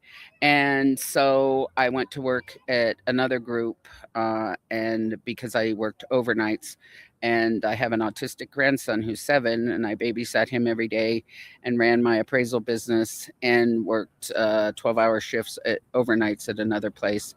And so coming out of an interest of neighbors being angry because shelters were being put up, temporary shelters of 6 months were being put up in their neighborhoods, and meeting with neighborhood groups to assure them that the city of Denver was not going to lower their property values and not going to lower their taxes because you had 30 tents in their parking lot of a church. So that's sort of how I hooked into everything. When Mayor Johnston was elected, he probably had 40 to 50 forums because his main focus has been on homelessness. And it was Housing 1000 was the original initiative name. And by the end of December 2024, he promised to house 1,000 people off the streets of Denver. And so the city purchased 3 hotels and leased 1 hotel. And they also established some tiny home communities, which the person that was just the other deadhead was where she works. They have a tiny home community. And then they purchased a large number of pallet sheds, which are shelter. You can lock the door, you could stay warm. And so I work at an old Comfort Inn that is called a non-congregant shelter. And what a non-congregant shelter means is everybody is not congregated. It's not a traditional shelter where people are on cots in one big room, right, and where they share the restrooms and things like that. It's an old hotel, so everybody has their own room. And it's really fabulous. And we provide 3 meals a day. Everyone has their own room, TV, microwave, refrigerator. And we provide case management. We provide, help in other ways. We provide once a week, the Colorado Coalition for the Homeless brings their mobile medical van to our property. And then even their prescription drugs are couriered to them at the hotel. We have a huge success rate of housing people. And what's even more important is we have a huge success rate of keeping people housed. You can't just get somebody a rapid rehousing voucher that lasts for a year and expect them to have any success without some help, without some guidance. And last night somebody moved out, and I might start crying, but who'd been there since day one. And he had lost his home, he had lost his business, he went bankrupt, and he had nowhere to be. And he started all over again. He works 12-hour overnight shifts at a laundry. He used to be in upper management for 3M. And and he moved into his apartment yesterday. And he gets to be with his daughter for Christmas. So that's, a huge success, successes like that. So, and the, the process is evolving with the mayor. So it's, things are changing all the time. And we are now going to be, the Salvation Army has pulled out of 3 shelters here. And 2 other vendors are taking over 2 of the shelters, and we're taking over another one. So we're going to be running 2 shelters concurrently for a couple months. The shelter where I was leased, not owned. So it was prohibitively expensive. And that's why the city did what they're doing. So that's kind of long story, but that's how it all evolved.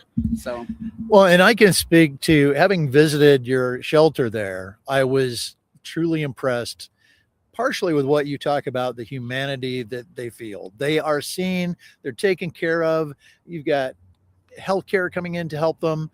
They just are provided with everything, and they have the dignity of having their own place to be. There's just such indignity with being housed with a whole bunch of other people. So, and the food's really good.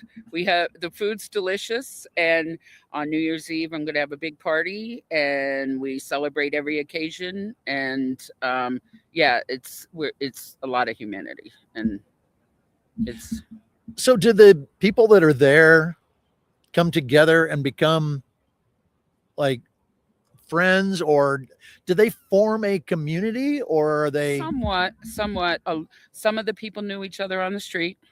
And originally, when the hotels, when the mayor swept encampments, and they were planned sweeps, and they housed all the people.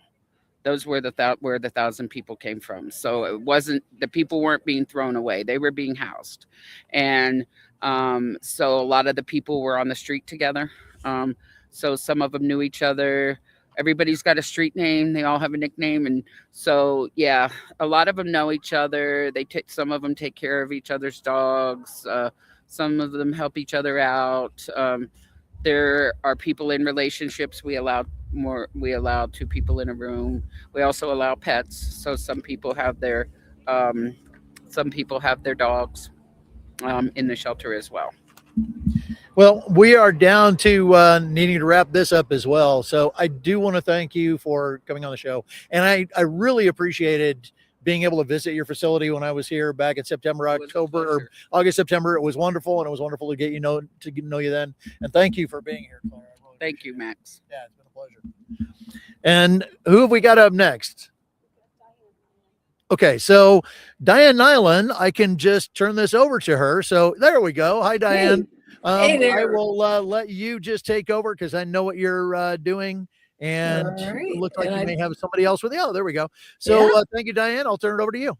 Thanks, Max. And I'm glad that Claire and I have been Facebook friends for a long time. And so it's nice to meet Claire, at least this way. And it's even nicer to meet Casey, because Casey is the executive director of one of my favorite North Carolina organizations, Host. And we're going to have a conversation about homelessness and housing inconsistencies, we'll say, that it's a little different than what we've had throughout this whole podcast. And that is college students experiencing housing insecurity. And so, Casey, why don't you just at least start out with a brief introduction and who you are and what Host is all about, and then we'll go from there. Sure. Thank you so much. I'm beyond thrilled to be here to represent Host and all of the work that's been done since me and since I've been here. So, hello, everyone. I'm KC, and I'm the Executive Director of Host, or Housing Options for Students Today. We are based in Raleigh, North Carolina, in Wake County. And basically, our work is to address and ideally one day end college student homelessness in our community. The quick fact I always like to share that usually shocks people is that as many as 14% of college students nationwide experience homelessness. So, yeah.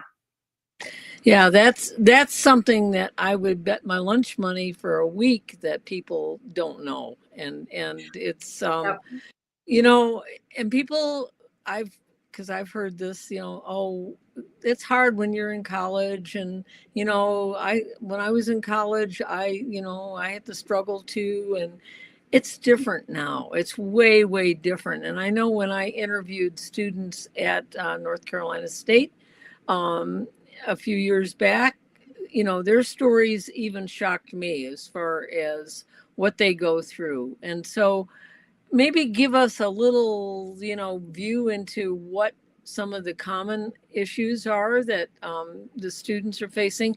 And then we're going to get to talk about what I think is just an awesome, at least partial solution. It's not the be all and end all, but it's sure is better than living in a storage unit. Talk about what Host does. So, yeah. Sure. Yeah. Well, along with that 14% figure that I shared, I would also highlight that beyond literal street homelessness, 48% of students also experience what we call housing insecurity, which I know has been talked about quite a bit on here as well. But those are the students who are sleeping in their cars, are sleeping on friends' couches, are bouncing from place to place. A lot of our students fall into that insecurity piece where they just don't know exactly what their housing is going to look like. Something shocking that even I discovered when I started doing this work focused on college students is that, we talk about financial aid a lot. And to your point about folks saying, well, I struggled too. I ate ramen and I did what I had to do. But, financial aid packages are less than 50% of what the average cost of attendance is for students in our area. So talking about $12,000 in typical financial aid monies offered, and that's to cover all their expenses outside of, food and transportation and access to meal plans and all of those things. But the average cost of attendance, which actually encompasses all those pieces of, well, even if they're in on-campus housing, they have to pay for that, right? Or off-campus housing, of course, you have to pay for that too. Those costs can average between $34,000 and $38,000 for folks in our area. So the disparity is really, really huge. I like to share about this one particular student story that really resonates with me. Of course, all of our students have very unique situations, and they're all just such tough, resilient young people. But this student is truly exemplifying of our work because she came to us with nothing. She said, the only family she had was her mom, and her mom died when she was 18. And it took her a while to pull herself back towards enrolling in college. She's in her late 20s and trying to get that experience now, but she had so much trouble with the cost of attending the school that she got accepted into and enrolled in that she actually was commuting from a city 2.5 hours away to attend classes because she couldn't figure out the housing piece. And when she came to us, and we'll talk more about our host home model in a minute, but really, I think this exemplifies why host homes can be so effective for a student like this. She had no one, she had no housing, but with our host home model, she's able to go into a community member's home, someone who's been generous enough to invite her to stay with them. And when we did our our meet and greet between the hosts that we matched her with, they immediately hit it off. Myself and our case manager couldn't get a word in edgewise with the two of them. And I think it was just a beautiful example of, this young person found someone to connect with, someone who's offering her housing, but who's also there to just be a friend and to make her feel like she's not alone. And because of this individual in our community, she's going to be able to graduate soon because now she has housing. Now she doesn't have to travel 2.5 hours to get to classes from an entirely different city, right? And hopefully that relationship that she builds with them will last a very long time. That's what we always hope to see. So it's stories like that really stand out for me, for those students who come to us and they have nothing, and we're able to give them a sense of community, and not just, here's a resource, right? It's more of a wraparound. We're going to hug you in a sense to help you get across that finish line.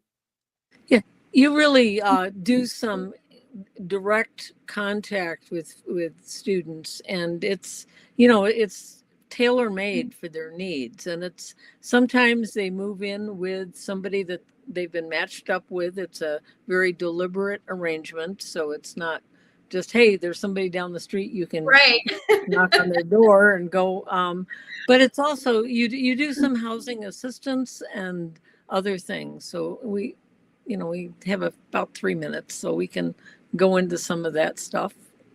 Sure. Yeah, we do provide limited financial assistance for those students who maybe don't need the literal place of a place to stay, but they're having trouble affording their rent, or maybe they're facing eviction. So we can alleviate those needs with that financial assistance. Something we've seen more and more along those lines of where students experience a high rate of food insecurity. It's right up there at 41% for college students with the housing instability, have that food insecurity issue, that hunger issue. We help with meal plans. We buy folks groceries. We give them grocery gift cards so they can make those things happen. Transportation is a huge thing too, because if you don't have a car, you're reliant on the campus system. If you go to a community college, you probably don't have a campus system of transportation. So that's a huge thing that we do as well. And you do it it's not just North Carolina State University, but there's other universities and colleges in the Wake County area that you also work with. Yeah, it's any college student enrolled in a higher education program within Wake County. So that includes Shaw University, a wonderful HBCU local to us. It includes St. Augustine's. It includes Wake Tech Community College, Miller Mott Community College and Technical Center.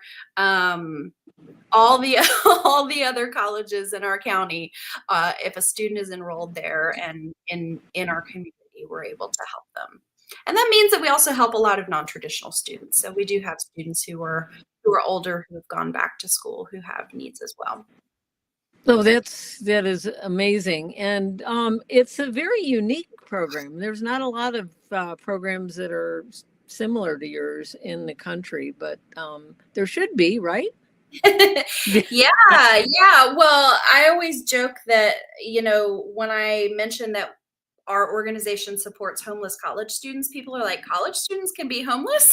Yeah. And I'm like, that's exactly part of the issue. And it's not a, you should know about this kind of thing. It's more of it's an invisible community, right? But to your point, we're one of only a few programs in the entire nation that supports college students specifically.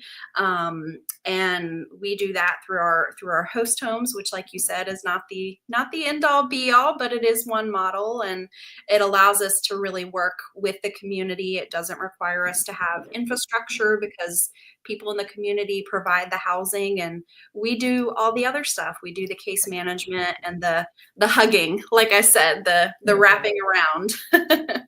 Well, it's truly, I hope people are able to look at your website, and I think they're going to be throwing that little website, hostnc.org, up on the screen. Hint, hint. Yeah. Whoops. Well, I can make it magic here. And Magic. so, all right, postnc.org is the website. Thank you. And I'm happy to meet you at least on screen, and someday I'll get to Raleigh and we'll meet in person. But thank you so much for joining this little event, and I think it should be very interesting to see what feedback you get from this. Yeah, thank you so much. Thanks to everyone out there. All righty. Well, signing off here. And there we go. I get to come back on, and thank you, Diane. I appreciate that. I am here with Ian Stitt, you're with a coffee shop, Network Coffee House. Correct. And so tell me about Network Coffee House and what you have to do with a podcast we've been doing all day related to the unhoused, because I think of coffee and I think a good drink. Yeah, absolutely. So Network Coffee House is a hospitality house and resource navigation hub for people experiencing homelessness here in downtown Denver. So for 43 years, we've been serving people of all ages, of all races. You name it, you're free to walk in through the door and access services. And so we provide a safe space for folks off the streets, away from the shenanigans and the anarchy that are our streets, and a safe place to really gather your thoughts, to be a human again, to be dignified. And part of how we do that is by providing resources, but by providing a bathroom and a shower for folks, and other resources, as well as our resource navigation program, where we can help people gain the documents they need and the resources they need to move from the streets on into housing and whatever they see fit as their next step. So the organization's been going for 43 years. I'm assuming that you've not been there the whole 43 years. You look much younger than that. So tell me how you got involved and how long you've been with them. Yeah, it's a good question. So I started there as kind of a volunteer resource navigator. So I was working with another organization called St. Francis Center, which I was an outreach worker. So I was going out into the community and finding folks who are unhoused, unsheltered, and providing resources to them where they were at. And as an aspect of that, I would stop at Network and provide resources. And I got to know a few people at Network, and ended up getting roped into a little group that they had of kind of a support group for people who are providing resources to our community. And I met a few people that I kind of fell in love with that just got me. And I started to volunteer on shifts, and then I ended up taking over a shift. And all the time I was still working in the community. I had ended up running one of the safe outdoor spaces here, which is one of the 3 legal places that people could camp at the time. Okay.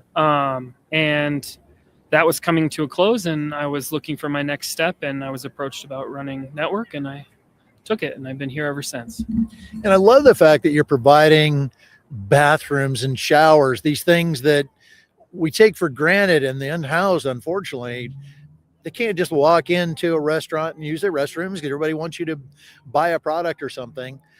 So that to me is wonderful. So you're a coffee house. Are you actually serving coffee as well, or? Absolutely, yeah. So all of our coffee that we provide is locally roasted, and it's provided by a lot of roasteries around town. And that's really to support the community that we're in, but also to really provide a quality service to our community members. Like, the thing that I've always kind of pushed for in our community is that our community deserves the best. Just because they're experiencing homelessness or mental health or substance use or whatever it might be that they're experiencing, they still deserve to have quality things. And so we have a beautiful renovated bathroom that we just completed this year that's fully ADA accessible. We have good ground coffee that's ground every day and brewed right for them. And so the idea really is to give people that dignity and humanity back. I truly appreciate that. I'm sorry we're getting down to the end of our broadcast day, but Ian, I'm really glad that you came today. Is the coffee open to anyone, or is it? Absolutely. Everything that we provide is free of charge, so anyone can come in. It's always fun to see hipsters come in and they ask for oat milk, and we're like, we got creamer, and they're like, oh, this is not what I thought it was. But yeah, everyone is welcome, and that's the beauty of Network, is that we're a community. Regardless of where you are at in your life or who you are, you can come and be a part of the community, have a good conversation, play some chess, whatever it may be, we're there for you. That's magnificent. Now I want to go have a cup of coffee. So I have Pat back with me, and I'll let you. You can stay right Oh, there. okay. You can stay in, Ian. You gonna- can join us for the ending here. We're just going to sign off, and I think we're going to have a whole pile of other people. We've adopted. Oh, it's Ian. the big pile. Hey, Hey, everybody. we're just coming to collect our paychecks. Did you see me quoting you? Did you see me quoting you, Diane Nyland? Ah, I'm going to do my favorite Nylandism right now. We must be an incredibly wealthy country to throw away our children. well, Just yeah. so wicked smart. Hey, we are now going to go quiet here. We'll show some video from the vigil, but they are about to memorialize. And sadly, the Denver total this year of people who died on the street has gone up from last year. It's just awfully sad. And we're really grateful to the great folks in Denver for inviting us out here. And I'm grateful to everybody, like 1,000 volunteers who make this happen. People donate fiber, people donate fabric, yarns. They donate the work, they create the blankets, they donate the money so that we can pull this all together. Absolutely zero paid employees, but we've got to get places and do things and pick stuff up. And the pastors and the youth leaders and the Girl Scout folks who all just get folks to participate. It just is another miracle. That's right. It is. Thanks to you guys. All right, we're gonna show you a little bit of the vigil, and then we wanted to remind you that they are taping the vigil. The Colorado Coalition for the Homeless is taping the vigil. We will not be broadcasting the vigil because we're just gonna go in silence and watch them. But at the Max, our intrepid producer back home, will put up the Colorado Coalition for the website, and you can go there in a few days after they get an app. You'll be able to go there and watch the vigil from tonight. They will have the tape recording available. All right. Thank you all. All right, thanks. Thank you all for all that you do. Thank you.